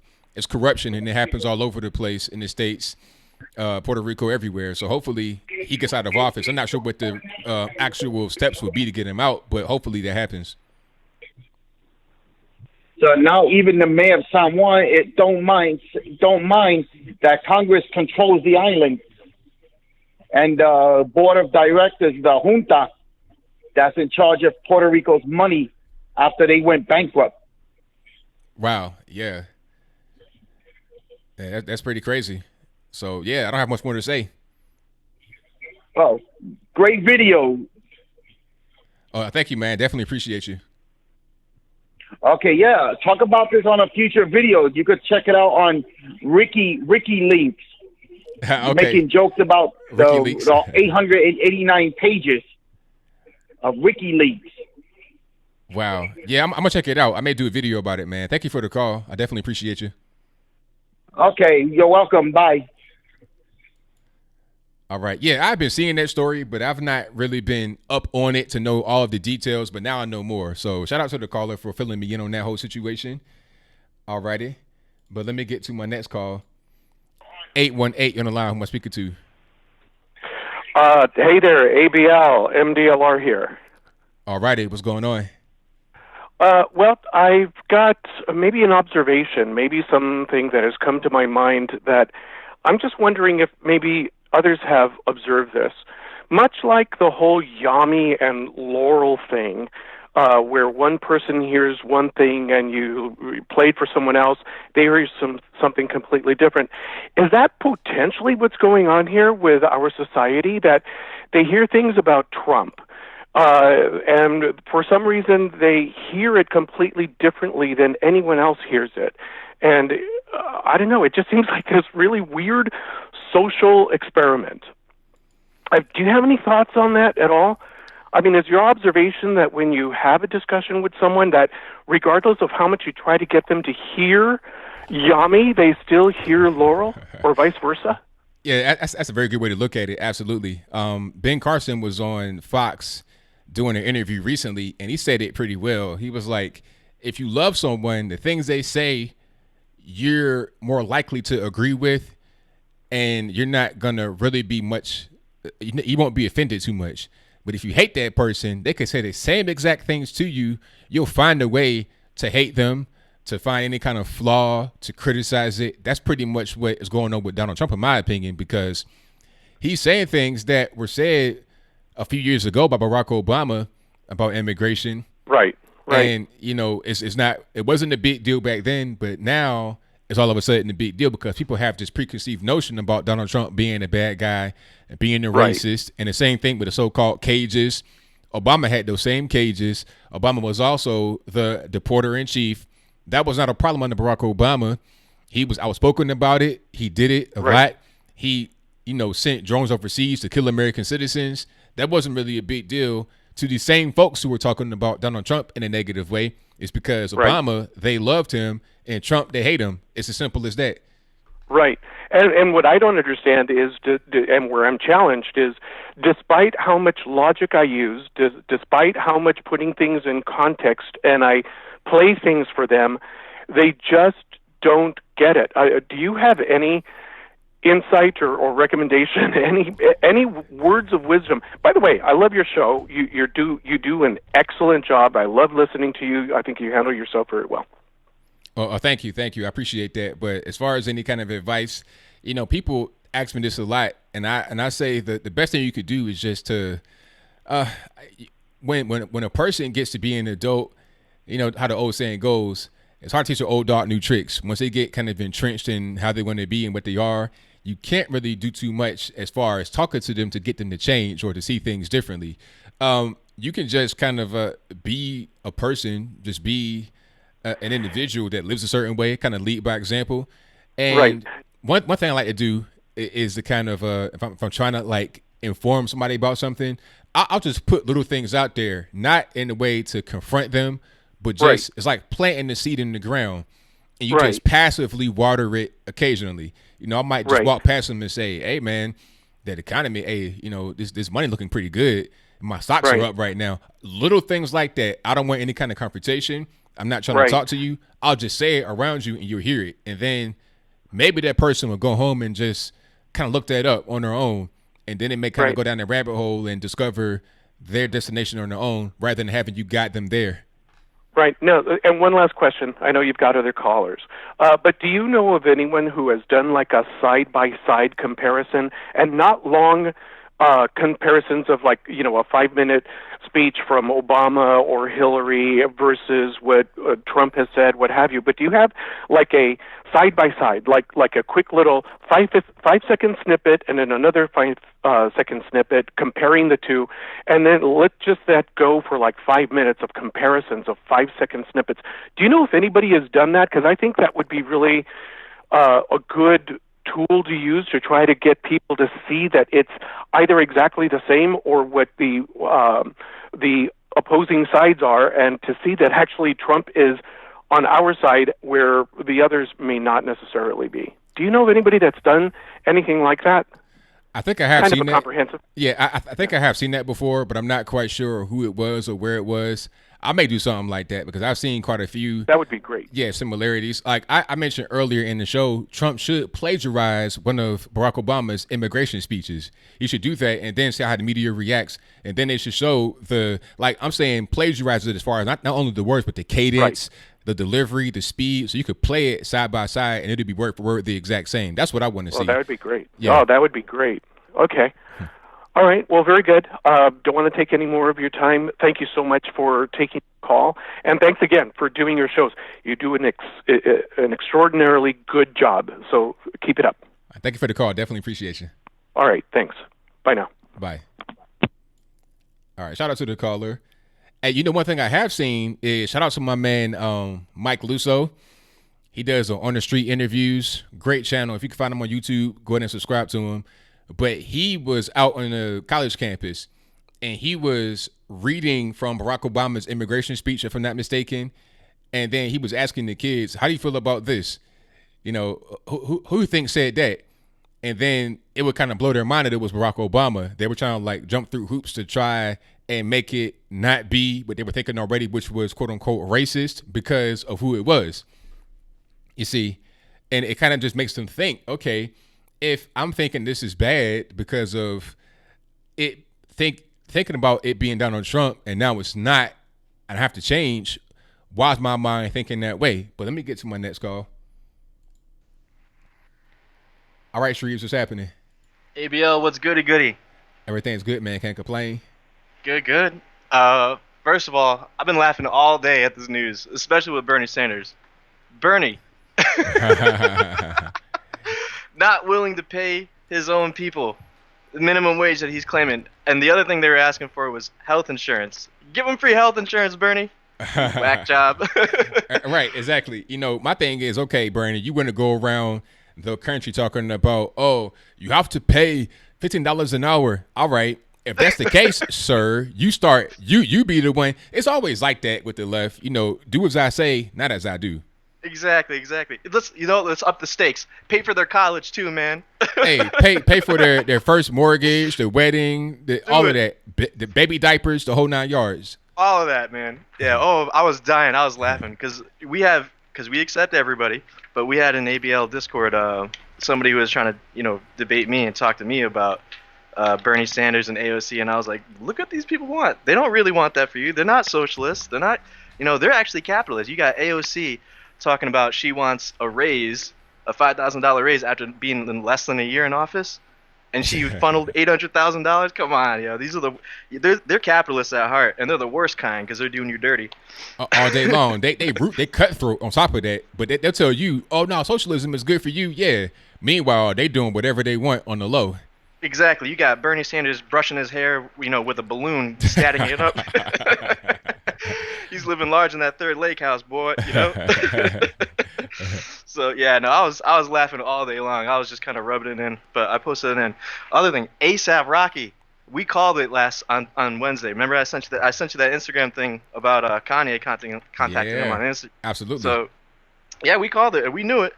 And Rapper 10,000. Shout out to everybody in the chat. But Rapper 10,000 in the chat was saying, people are saying it's an okie doke. Remember, I was talking about people kind of teetering.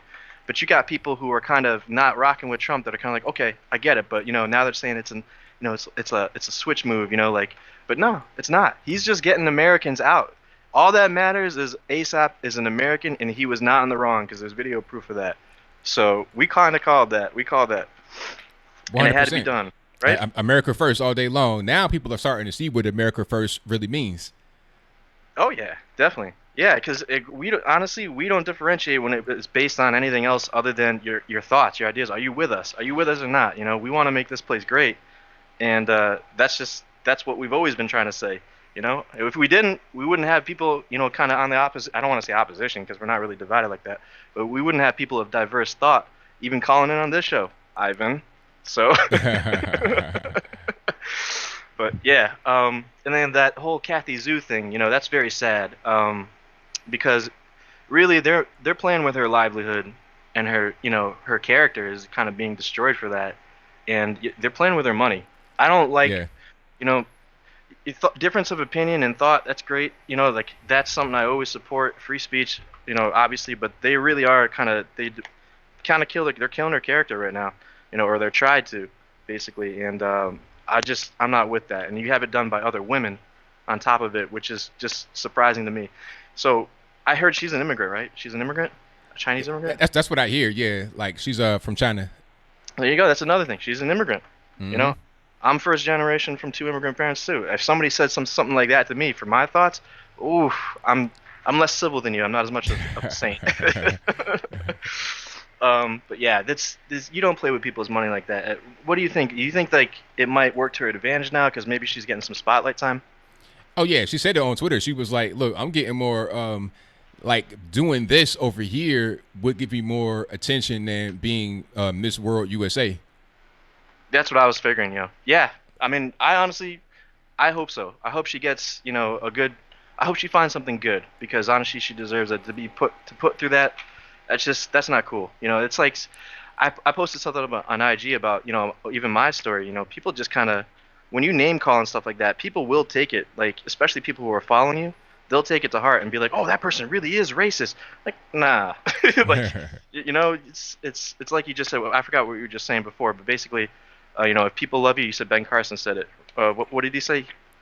When you love somebody, the things that they say, you're gonna not really find any fault with. It's not really going to be a problem.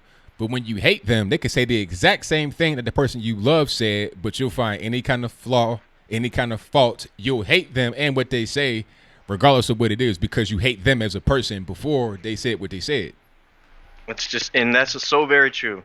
Honestly, Ben Carson's a good man. I was actually going to vote for him, before President Trump. Same here.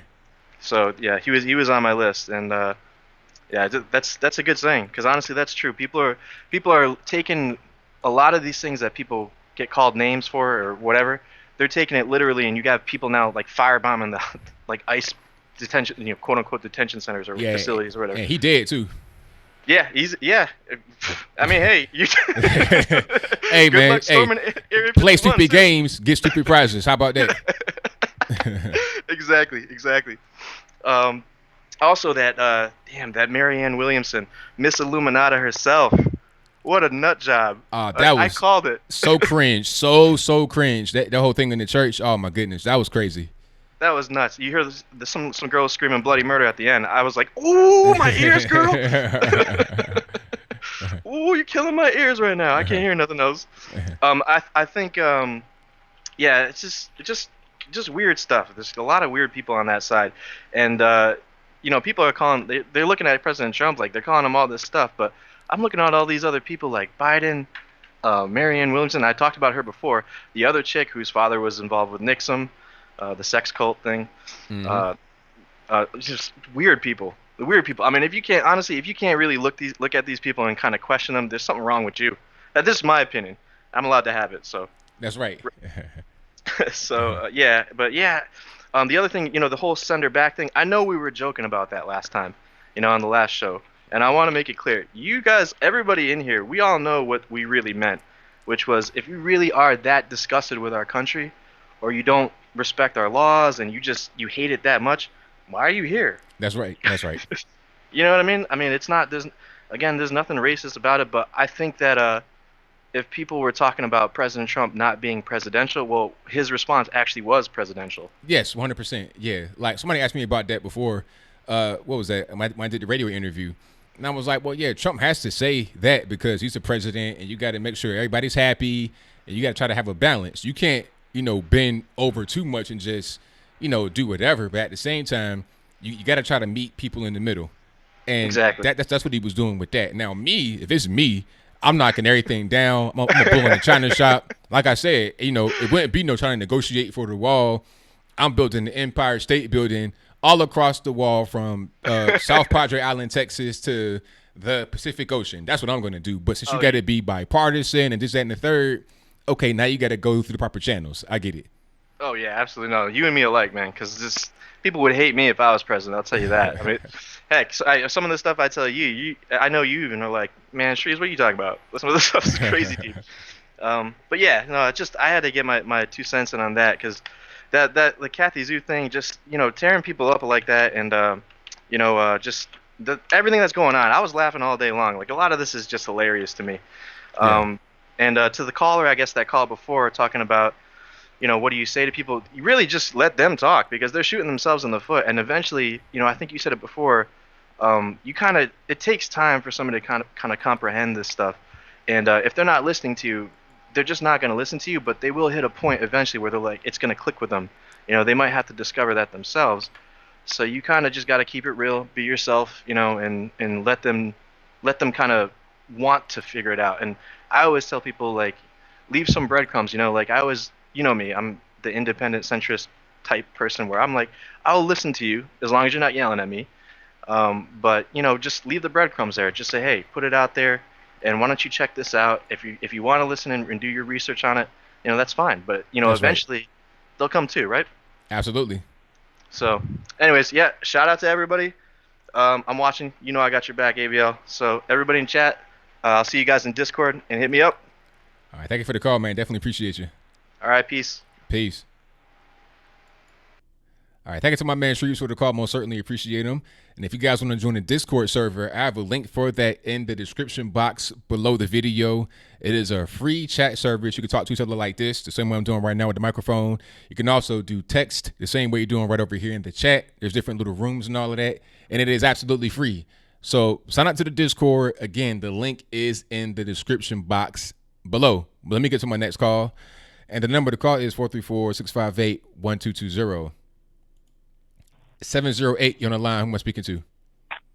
Yeah, you're speaking to Will from Indiana. ABL, I just wanted to speculate. You had a caller that called earlier, and he was talking about how to make the comparisons, how he can show what Barack Obama did versus when he was in the White House and versus what Trump is doing while he's in the White House. I had this idea, and the reason why I wanted to break this to you, ABL, is because I saw you previously when they had the Black Leadership Summit in Washington, D.C., and I saw you and Brandon Tatum and some more guys was there. So I know y'all probably got a more easier way of how to probably get this kind of information to Trump so he can have a better strategy when he's running for the 2020 election. And here's what I want to run past you. Just imagine if Trump, right, if he did something like, remember, they had the video that was circulating in the black community called Hidden Colors, right? Mm-hmm. Just imagine if Trump did a DVD and called it Truth to Power for 2020 or whatever title he wanted to put on it. And what he did was, in his ground war, as far as running his campaign, he had people that was in his campaign organization and will go out and just pass out these DVDs and show the accomplishments of what Trump did in the White House from the first day that he took power from Barack Obama and to the present right now of all the accomplishments that he had made and all the policies that he have implemented since he's been in office, and how these policies that he implemented have helped the American people, because mainstream media and people like that, they're not going to really show Trump accomplishments because they in the cool with the Democrats to keep a lot of stuff that what Trump do, they want to keep it in the dark.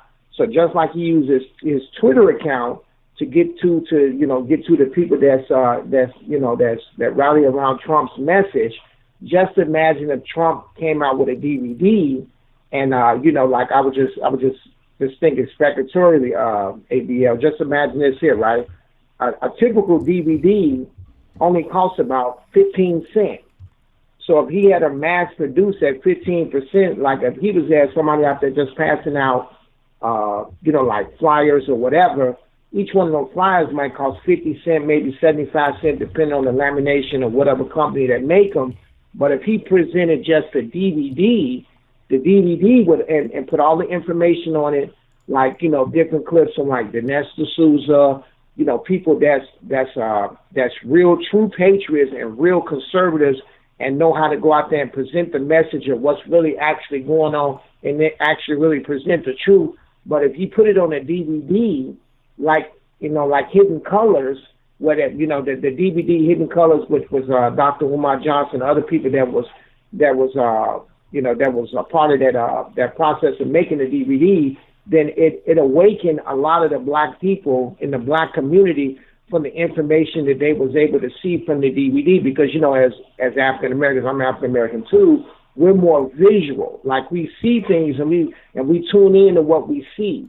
And a lot of times we tune into what we hear as well, but we're more visual kind of people. So I was just thinking, like, a person like yourself with a platform like you got with a talk show and a YouTube channel, just imagine if you was able to portray that message to Trump and say, look, when you run your ground war, just, call it Truth to Life or whatever for the 2020 election, whatever name you want to get it, and show all the accomplishments of what he did as a politician and from the time he took over the office from Barack Obama to now, and put it out there on the street like, it was a vendor, like, I'm not saying doing nothing illegal, but, people that sell DVDs, they're able to get the message out to the community.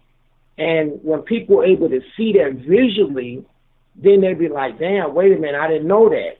And then just imagine this here, ABL, right? Just imagine this here, like when Trump be up there, he be giving his campaign speeches, right? And he said, if you don't need me, look it up. Like you had said that earlier in the show, like if it's something you don't know, you can just Google it. We live in the information age. You can just look it up. And a lot of times people don't look things up because they cue into what people are saying, and then they cue into what the mainstream media is portraying to them on TV. So I think a better way how Trump can get his message out and flip a lot of people that's from Democrat to Republican is to show them that he's actually in the White House working in their best interest, not into their disinterest. You kind of see what I'm saying, ABL? Yeah. And like I was saying, as African American, I can say this for myself and the people that I know and in my community, we're more visual type of people.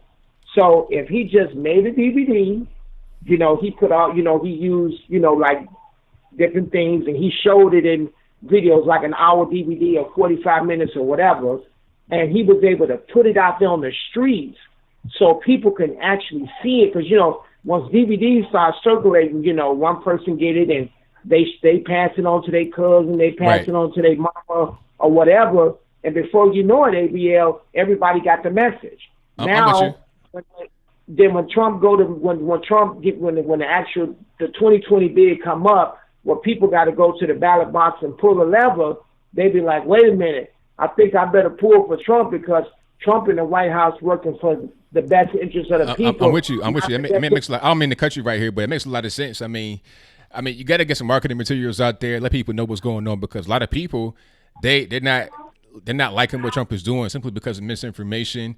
They just don't know exactly what's going on. They don't know anything other than what the mainstream media is telling them. That's their only information source. Now, if you come to them directly and say, here, this is what Trump is doing, this is what's going on, that could definitely help Trump in the black community and really all voters in general. But I got to get to some more calls, man. Thank you for the call. Definitely appreciate you. Right, and I just want to close on this one at ABL. Just imagine if he was able to do that. If Trump flipped 50% of the black vote, the Democratic Party is over. They might as well, it's curtains. So I just want to close on that. A very good point, man. Thank you for the call. Okay, all right, ABL. All right, now. All right, shout out to the caller. Yeah, one thing about the Democratic Party, they rely on that black vote a lot, and if they can't get it, it's a wrap. That's why they're trying to import, the undocumented people, the illegal aliens. That's why they try to import them to get more of that vote. That's pretty much how that goes. 323 in the line. I'm speaking to you. Yo, ABL was good. What's going on? What's up, man? Snap Turtle. All right, Snap Turtle. What's happening? Was good, man. I wanted to touch on that minimum wage thing. Yeah. And I have an idea. What if they base minimum wage on the size of the business and how much that business earns? You know what I mean? So that there's no flat minimum wage that would screw smaller businesses. Instead, you would adjust it. You know what I'm saying? To keep the business alive. Well, the thing about it is that wouldn't really work either, because, like, let's say you have a company like a Walmart, right? Now, they earn a lot of money. They're probably one of the biggest companies on earth.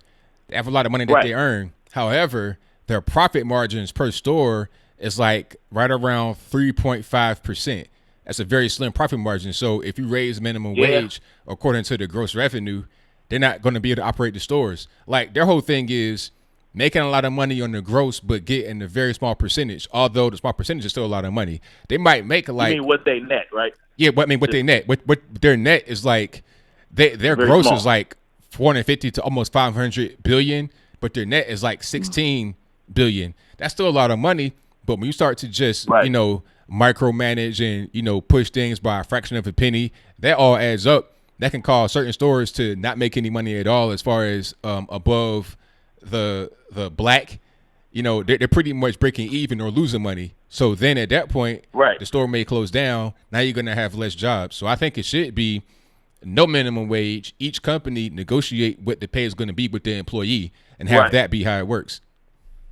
Yeah, that would work too. That would work too. But that's essentially. I mean, of course, you would have to consider all those things with what you were talking about with the profit margins and all that. The easy way to go about it is to have zero minimum wage, because people, like, at a certain point, people are going to accept what they want to accept. And it really just depends on the supply and demand. Like, in certain parts of the country, like I think it was in North Dakota where you had that whole oil rush up there. They're having job openings for McDonald's where they're paying like $15 an hour, $16 an hour. Why? Because they don't have enough people to come in and fill those jobs. However, if they were just awash and everybody that knew how to flip burgers and all this and that with no other skill set, then they would just be getting paid less because there's too much of a supply. Simple supply and demand. That should be what dictates a wage and other things as far as the company and what they're able to pay and their profit margins in the company and in the business model, rather than saying, let's have the government step in and dictate what it should be. Yeah, no, the government, that's my thing, right? There's way too much government overreach, and $15 is not going to work in every state. You know what I'm saying? Just a flat, because it is going to be too high for some businesses to stay alive. And they're projecting like 1.5 million layoffs in across the country. The funny I didn't mean to cut you, but the funny part is people say that the minimum wage is to help the small man, but in reality, it's going to hurt the small man, the small business, mom and pop, and it will empower your Walmarts, because the Walmart can take a hit. They can lose $1 billion a year. $1 billion would it be?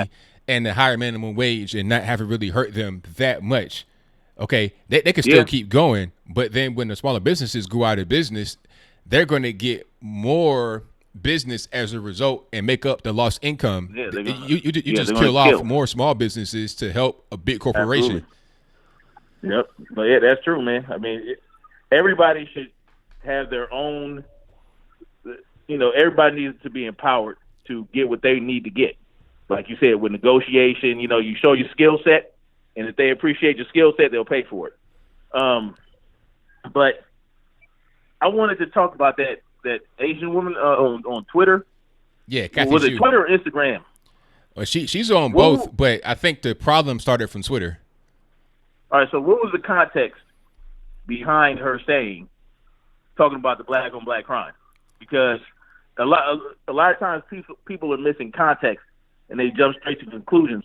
Were there other tweets leading up to her saying that? Was there a debate going on, or did she just come out and randomly say, "Hey, guess what? Black crime or black victims are always being attacked by black attackers," or whatever the case may be? Well, I don't know. You know the context behind it? Yeah, I don't know what the context was. I don't know if it was if it was an argument, if it was a debate or whatever. All I know is that it was on her Twitter, and she's like a political commentator. I already been following her before this whole thing started, so it could have been anything. Just having conversations about whatever. It could have. I don't know exactly what it was, but the people only cited that particular tweet, so I don't think they cared too much about the context. They were just looking at it like, of course not. And then also the whole thing about her not wanting to wear her hijab, they deemed that racist. So they got her on that too. What? Yeah, I heard about that. That's wild, man. Why would they want her to wear a hijab? Was that who brings this stuff to these people? Who says, "Hey, go wear a hijab"? Like, who's doing that? I don't know. It might have been part of the pageant because somebody was trying to. Yeah, I think they were trying to get her to try it on, and she refused to try it on. That's crazy. Yeah. What does that have? What does that hijab have to do with? Where is she from? Miss wherever she's from, like. She's Chinese. No, but what pageant was she in? Well, she was in the pageant called Miss World USA, and she won Miss Michigan. Okay, yeah, that's crazy, man. That's like telling a guy or something like, you want to be in. Let's like telling a firefighter, "Hey, yo, you want to be in this month's calendar or whatever?" Yeah, man. What I got to do? Oh, you got to put on a thong and wear a dress. Right. What does that have to do with firefighting? Thank you. I said that earlier. It was like, look, if I don't want to put on a dress, what you gonna say? I'm transphobic? It's like, nah. Right. I don't want to put on a dress. I'm a man. I got a right to say what I don't want to wear, what I do want to wear. How you gonna tell me? Oh, you got to put this on? I know I don't. I bet you I don't. Wow. Yeah, and that's just like when the Genuine, he was on that reality show, and everybody got mad at Genuine because he didn't want to kiss a transgender whatever the person was. Right, a biological male. Getting out of control. Yeah. Yeah, a biological male. Yeah. Because see, if I had zero context and she just decided to state the statistics, I would not say that she's racist. I would say, well, are you going to mention that the majority of crime committed to white people or committed by white people? Like it goes, Yeah. And then I would ask, do you know the common denominator between that is poverty? Wherever there's poverty, there's crime. So if you have a lot of black people living in the area and there's a lot of poverty, they're going to commit crime, usually and retardedly, within their own community. And the same thing goes in poor white neighborhoods. So that's the greater thing to bring up. I'm not going to say she's racist because that's a fact. It's a fact. It's just a fact. You know what I'm saying? So and that's what people. That's my problem with these politicians, man, and these people, and these what you call them, virtue signalers, and that's right. I'm not familiar with all these new terms, but the virtue signaler and what's the other ones? There are so many new terms to portray. It's always some kind of new word to learn. I'm learning every day. Yeah. Oh man, yeah. So that's what I would say. I'm not going to say she's racist because that's true. I say that like. We're not going to tell Mike Zone, the rapper Mike Zone, we're not going to tell him that when he says it because he's black. That's right. I don't know, man. It's crazy. Bring about logical arguments. Don't start getting into emotion and attacking somebody because they're saying something. Now she's just saying what it is without context. I can't really speak on it too much, but anyway. Thanks for your time, man. All right, thank you for the call, Peace to man. everybody in the chat. Thank you for the call. Definitely appreciate you. Yeah. Bye. All right. Shout out to my man Snap Turtle for the call. Most certainly appreciate him. And thank you all for joining. Appreciate you as well. I got super chats to read right quick before I get to my next call. Thank you to Truck Driver for the donation. Definitely appreciate it. Thank you to Curls It Is, who says, number one problem facing America is lack of love for country, respect for our values and culture.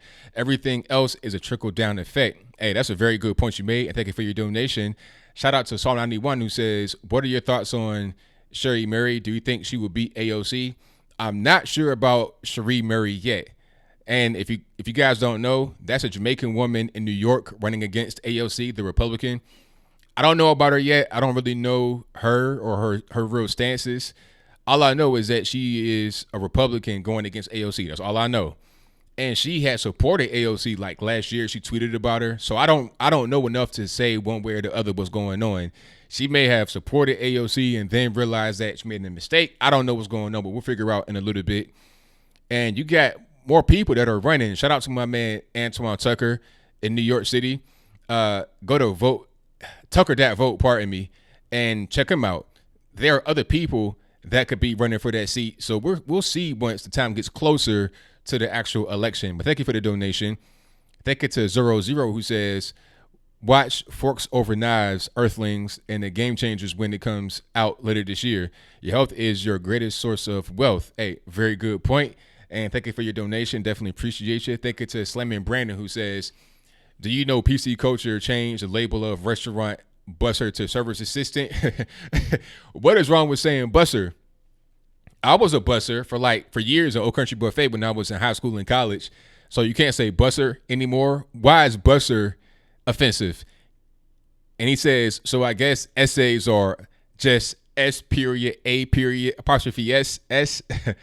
Hey, I don't know what's going on, but thank you for your donation. Definitely appreciate you. Andrew J says, we're going back to the moon. Heck yes, USA, USA. Hey, I love to see that. Maybe even Mars too. That'd be lit. But thank you for the donation. Thank you to Psalm 91, who says, Mr. Logan, you handled the last call like a champ. Darkness cannot exist in the light. You have many people praying for you, including me. Thank you for that. Definitely appreciate it. And then they says, thanks, ABL, for taking my call. I'll try to Skype next time and come up with a topic to talk about. I enjoy your show. And thank you for your donation and your support. Most certainly appreciate it. Thank you to Nathan Shield, who says, we are not racist. It is a plot against the American people. I agree with you. Thank you for that. Michael De La Roca says, thank you for doing a great job. You handled that well. Hey, I appreciate it. Shout out to Zen Christofarian, who says, ABL keeps spitting that truth, so charming and kind. You did that twice. I appreciate you for that, most certainly.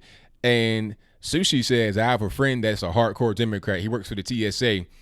I told him the Democrats want to abolish DHS. That means his job will be cut. I think it's about to be red pill. # walk away. Haha.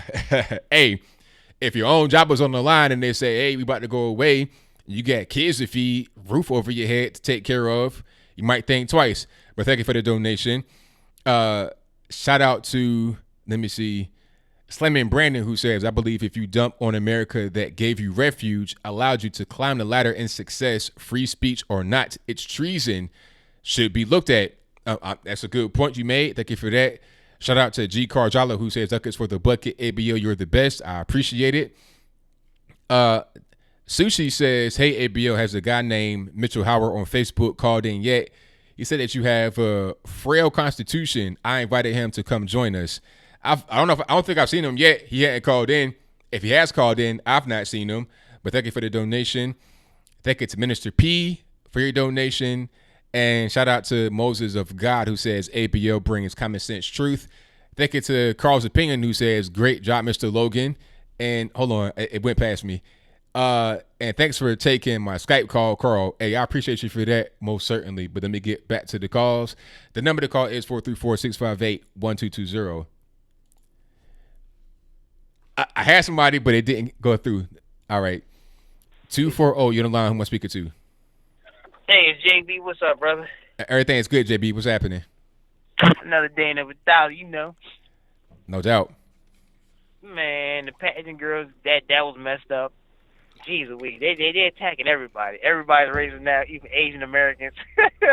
They're calling Asian girls white supremacists.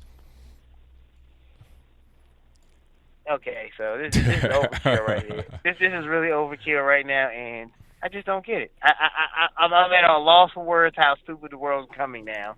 These people become real dopeheads and stupid on this, and then people just and things are mad. Everybody's still talking about. Well, he called a colored person, a person of color, told him to go back home. No, he said if you're not happy, go back home. Just like I tell you, I'll put you out of my house. You don't like my house, get out. That's what he's saying to people. But of course, no one catches that. So everybody gets mad at me on Facebook. I say he's not a racist, and I say they call Nancy Pelosi a racist. Of all people, Nancy Pelosi a racist. She is the least racist person I could think of. Am I right? I mean, according to the Democrat Party, she'd be like, Mother Teresa, not racist at all. But see, they are now attacking themselves. They can't attack us but so much. So now they got to attack each other to find out who's a quote unquote real progressive and turn things around that way. But you see, but that's how you shoot yourself in the foot when the party's self-imploding. Would you not agree? Oh yeah, it's definitely what's happening right now is that they're being pushed all the way to the left, and they're being pushed so far to the left they're going to fall off a cliff. They're already falling off the cliff. OKC's on making news conferences and Rashid Tlaib something. I'm not apologizing for cursing and calling in there. I said you should apologize because it makes you look ignorant. It's not very ladylike. Right, I'm with you. It's not very ladylike. So according to everybody, something not everybody says. I'm giving the president a BJ. So I said, okay, you say that. That's how you want to say it. Now, I said, I never say anything about what you're saying, but see, when you call people names, that goes to show me that I'm actually must proving a point because people call names when they don't have a point. Am I right?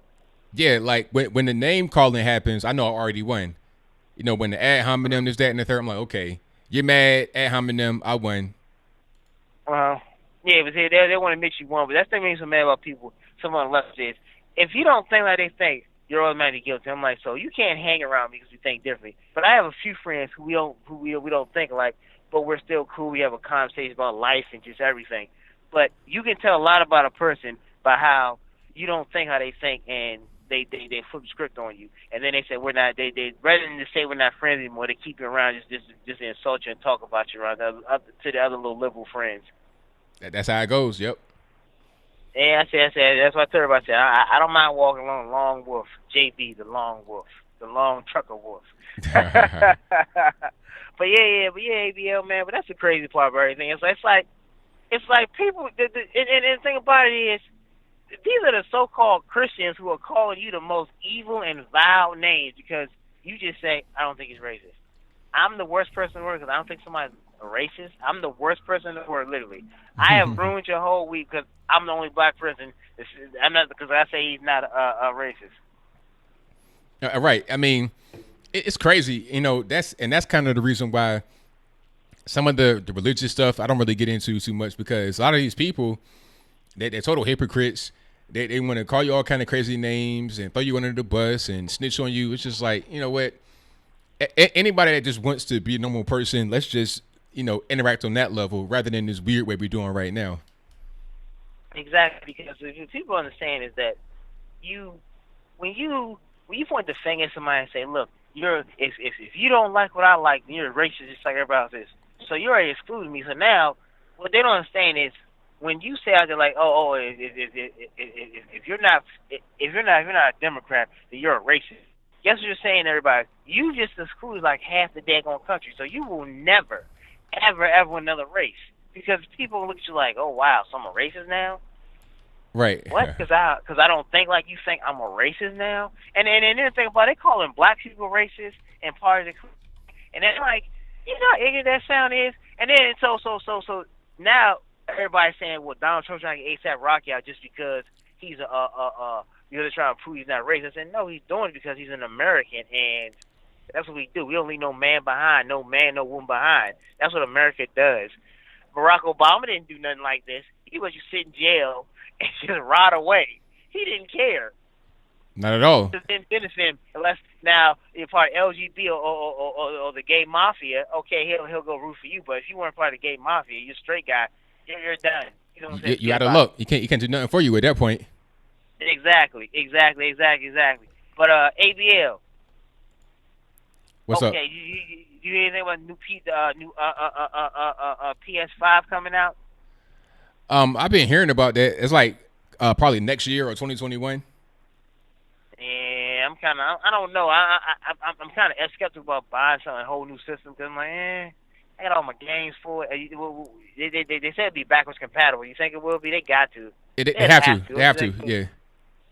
Yeah. All right, ABL. I know it's late in the day, so all right, man. Keep it safe, brother, man. Thanks for taking my call, man. It's always a pleasure talking to you, brother. Peace, love, and Jericho Juice Room. All right. Thank you for the call, man. Definitely appreciate it. All right. Bye-bye. All right. Shout out to my man JB for the call. Most certainly appreciate it. All righty. And what else we got? We got a little bit of time left. We got about 10 more minutes. Thank you all for being here. It's been a great show. We still got about 10 more minutes. And if you are just now coming in, please like the video, share the video. And if you're not subscribed, please do so. Hit that subscribe button right now. And there's a bell right beside it. There's a little bell. Click that bell to get notified whenever I go live or post a new video. All right. Let's go. 416 on the line. Who am I speaking to? It's Cigar Box, Anthony. How are you? Everything's good, man. How about yourself? Just wonderful, man. Except one thing. I am very offended. Like, really offended. And, no, really, I'd like to know how I can send a complaint to Beto O'Rourke and to Booker, because they're not up here campaigning for presidency in Canada. I am really offended about that. So you want them to go up there and change some things around and improve the country? Well, why aren't they, up here doing stuff when they're down in Mexico? Okay. Hey, well, the Canadians not going to be able to get them votes. They're not really going to be able to gain any kind of political clout like that. So they're going to be down in Mexico doing everything there. I see. So I guess I'm going to send it. Maybe I can find some way. I'm going to send a complaint to those two donkeys anyway.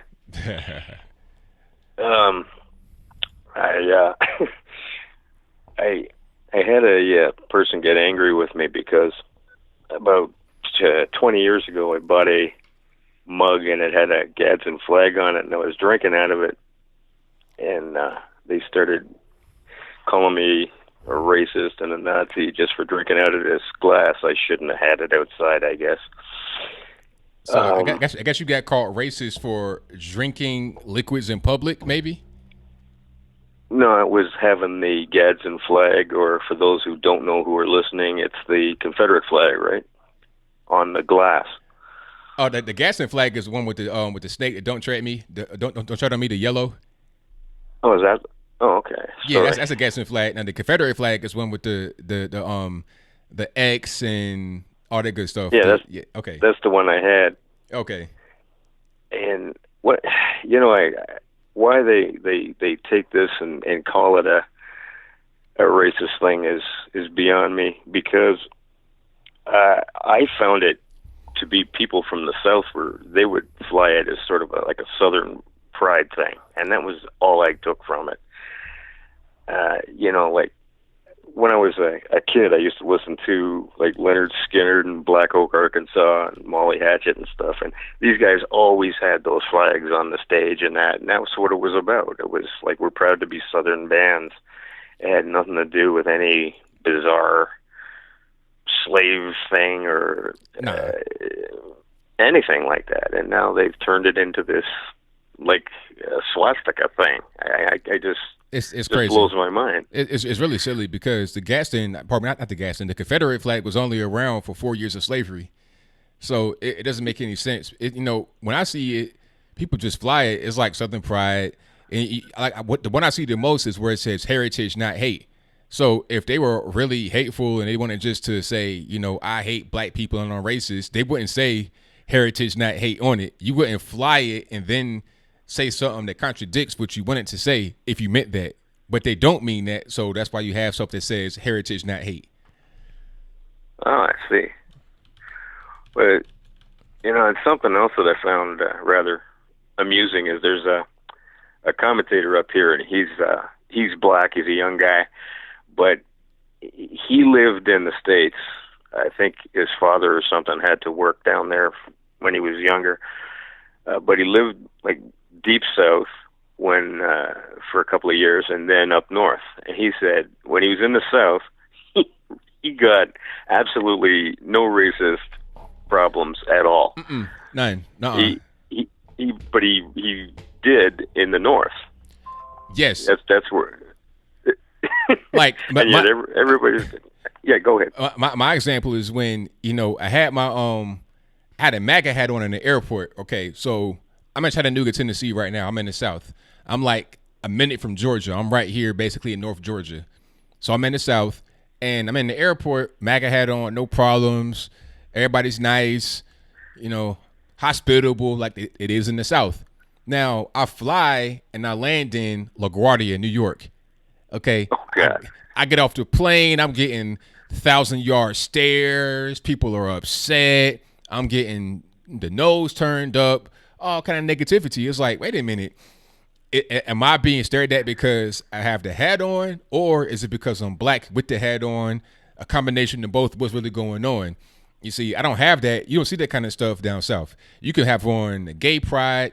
Like out here where I live, I see all kind of bumper stickers. I see everything from the Confederate flag to gay pride to alien pride, all kind of stuff, and nobody has any kind of problem.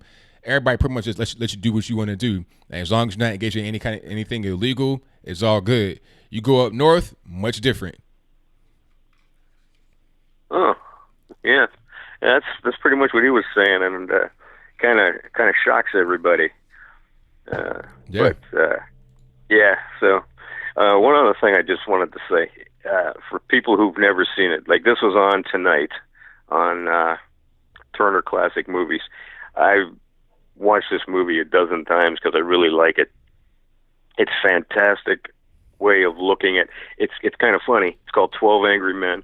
It's these guys are sitting around and they're on a jury, and you just see them arguing, and it's kind of funny because it looks like our political system, listening to these guys arguing about some guy getting put up for a death sentence.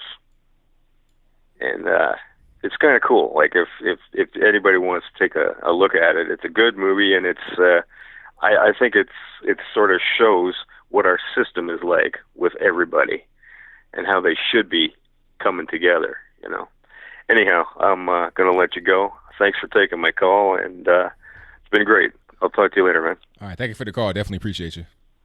Bye. All right, thank you to Cigar Box for the call. I most certainly appreciate him. All the way from Canada, the Great White North. Hope nobody gets offended by that. Don't nobody get triggered. It is what it is. All right. Yeah, the coexist bumper stickers. I see them everywhere. The cars be loaded up. I'm talking about, it's like you have a mural on the back of the car and bumper stickers. It's like graffiti and stickers. It's wild, but nobody really trips. Everybody's cool. Everybody's super nice. It's all love. I just don't see this racism. People will tell you up north, oh, don't go down south. Everybody's racist. You might get lynched and beat up. Nah, everybody's cool. A lot of mixed race couples down here and everything. It's not like what people think it is that are not here. And if it was, why so many black folks moving from up north in Philadelphia, New York, DC, Chicago, Detroit, and coming down to Georgia, Atlanta. Atlanta is the black Mecca. Everybody comes down to Atlanta. It's in the South, the deep South. You can see Confederate flags, all of that. It's a Confederate flag type of thing in their state flag. But everybody wants to come here, U-Haul after U-Haul after U-Haul coming down. Like it's like Atlanta for black folks is like LA to actors and actresses. Okay? It's in the South and nobody's really, come on. The whole thing is just a bunch of BS about the Confederate flag being racist and the South being racist. I think at a certain point, people are going to say that the word racist has no more meaning. It's just meaningless because it's being overused so much. But shout out to Psalm 91 who says, "Love your smile, Mr. Logan. I am a Cuban-born American citizen. If these progressives would understand the darkness that people live under these regimes, they would stop the madness." Hey, thank you for your donation. I definitely appreciate you. Yeah, 100%. If they really cared about the darkness, they would do something about it. I think they know about it, but they don't really care. They're more worried about trying to get votes and trying to stay in power. The actual darkness in these crazy regimes, the real problems in the world, they don't care too much about that because it's all about trying to get that almighty dollar. Oh, Chattanooga is a beautiful place. See you later. 100%. Love it out here. Fantastic place. You know, coming from Virginia Beach is different because in Virginia, where I was at, it was all flat. It's like the coast. Coming out here, you got hills and mountains. It's really nice out here. You got all kind of horseflies out here terrorizing me, but that's fine. Aside from that, it's all good. All right, this will be my last call. Thank y'all for joining. All right, Jordan, what's happening? Nothing much. What about yourself? Everything's good, man. Can't complain. Hey, that's good. Hey, off topic for a moment. They announced Marvel Phase 4 today. Yeah, I saw that. I saw that on Twitter just now. And they also said they're working on a Blade reboot. You know who's playing Blade? Yeah, the guy, Mahershala Ali. Yep. Yeah, what was he in? He was in we won 2 Academy Awards. I mean, not to take the Academy Awards seriously, but he was in, what was he in? House of Cards. Okay. True Detective. Green Book, that movie. With, and he was in that. He was in that gay movie too, Moonlight. Moonlighting, yeah, that one too, yeah. But yeah, he's playing it. Yeah. At least he's not a ginger like you thought he was gonna. If they would have said, Ryan Reynolds, I'd be like, you know what? Okay, I'm done. I'm through. So I like him as being cast as Blade. They better put Wesley Snipes in there doing some kind of cameo role or something. Or it could be like, all right, you got Wesley Snipes as Blade, but he kind of passes the torch to say, hey, you're going to be the next guy. Or that could be Wesley Snipes' son or something like that. They need to have Wesley in there some kind of way because I thought Blade was going to be a trilogy. Just 3 movies and that was it, with Wesley being the lead guy. But if they put Mahershala Ali in there, tie Wesley in there some kind of way, that'd be good. Yeah, that's what I was thinking. Like, have him have some sort of mentor figure or something. Kind of like, that old guy from the original Blade. Whistler, yeah. With Chris Christopherson. Yeah. So hopefully that goes well. I mean, I don't know. I mean, there's still little details about it. I don't want to make the judgments, but I mean, it's there for you all now. Right. About the send her back comments, one of the things I noticed, it was very interesting, was you see a little hypocrisy within those 4 colored congresswomen. Because remember back in 2018 when I called and Trump had made those S-hole comments and people were berating him for being racist and all that stuff? Yeah. And now, because it's like, oh, he's saying those countries are poor or bad. We need, those countries are good. They're better than America. And now he's saying that they should go back to their own countries if they feel like that America sucks or all that. And they're now calling him racist again. Yeah. Yeah, I mean, you can't please these people. You can't. No, but it doesn't change the fact that people saying those types of things kind of have a point, because there's no way that none of these liberal progressives here with ties to their original countries would ever go back and do any sort of help in there, despite the fact that America is becoming more liberal and is just a relatively rich place where you would have a higher standing of living than in those third world countries. They would never go to them. They would never, Omar would probably never go back to Somalia in her own will, because despite her, I don't know, embracing her culture and religion there, I don't know. It's just more virtue signaling, and the same thing goes with the prayer. People do prayer and that's fine, but you can't just it's virtue signaling. You can't just sit and just think that a prayer to all the white people, to the black people, is just going to, solve all our problems, because she's basically saying, we'll pray for you. Meanwhile, I'll go back to living in my $1 million, mansion or cuck shed or whatever I live in. And you continue to live in the poor conditions that you live in. That's pretty much what she's saying. And it's kind of offensive, and it's kind of lazy too, in my opinion. Correct. I'm with you. Yeah, it's terrible. It kind of cements that Miss Love is a Battlefield is not going to be my pick for president at all. Right. And about Bernie's unwillingness to pay $15 an hour, it's so weird. It's like, okay, so he had, just to make sure, he has that standard where if you work more than 40 hours, you're not able to get the $15 per hour. No, his standard is if you work. He always says on the campaign trail, if you work 40 hours a week, you deserve to get paid at least $15 an hour. Okay. Oh, what? I thought he talked about the circumstances of him not paying some of his crew $15 an hour. Nah, what he was saying is he didn't say anything about that specifically. He was just saying that he wishes people didn't go to the media with it publicly. He wishes they did things kind of like behind closed doors, as far as negotiate with the union people. Oh no. Well, I mean, yeah, but I mean, in some ways, I'm kind of glad that it's public, just to kind of further show the hypocrisy of Bernie. Oh yeah, I encourage $15 minimum wage, but for thee, but not for me. That's correct. Pretty 100%. much. And I don't know. A lot of Bernie supporters aren't taking him seriously anymore. It doesn't look good for him at all. He's likely won't be the nominee, and he's kind of just wasting people's time at this point. I think people are just done with him, especially after what happened in 2016, where he cucked himself out of the presidency. And I know I keep using that term. I don't know if y'all are fine with it, or if, Well, I mean, it might be okay, but you can use a little bit of better term. Okay, yeah. But yeah, his performance was, he gave in to the establishment, and that was something that turned a lot of people off. And him doing anything political after that is just kind of a mere joke. Right. So that it's just kind of sad from there. And as for Kathy Zhu, it's kind of like why Clarence Thomas isn't being put into the Historical African American Museum. Yeah. Pretty much the same thing. People don't like his or her politics. I mean, race doesn't. I mean, they'll admire her for her race and all, but in the end, what matters is your opinion.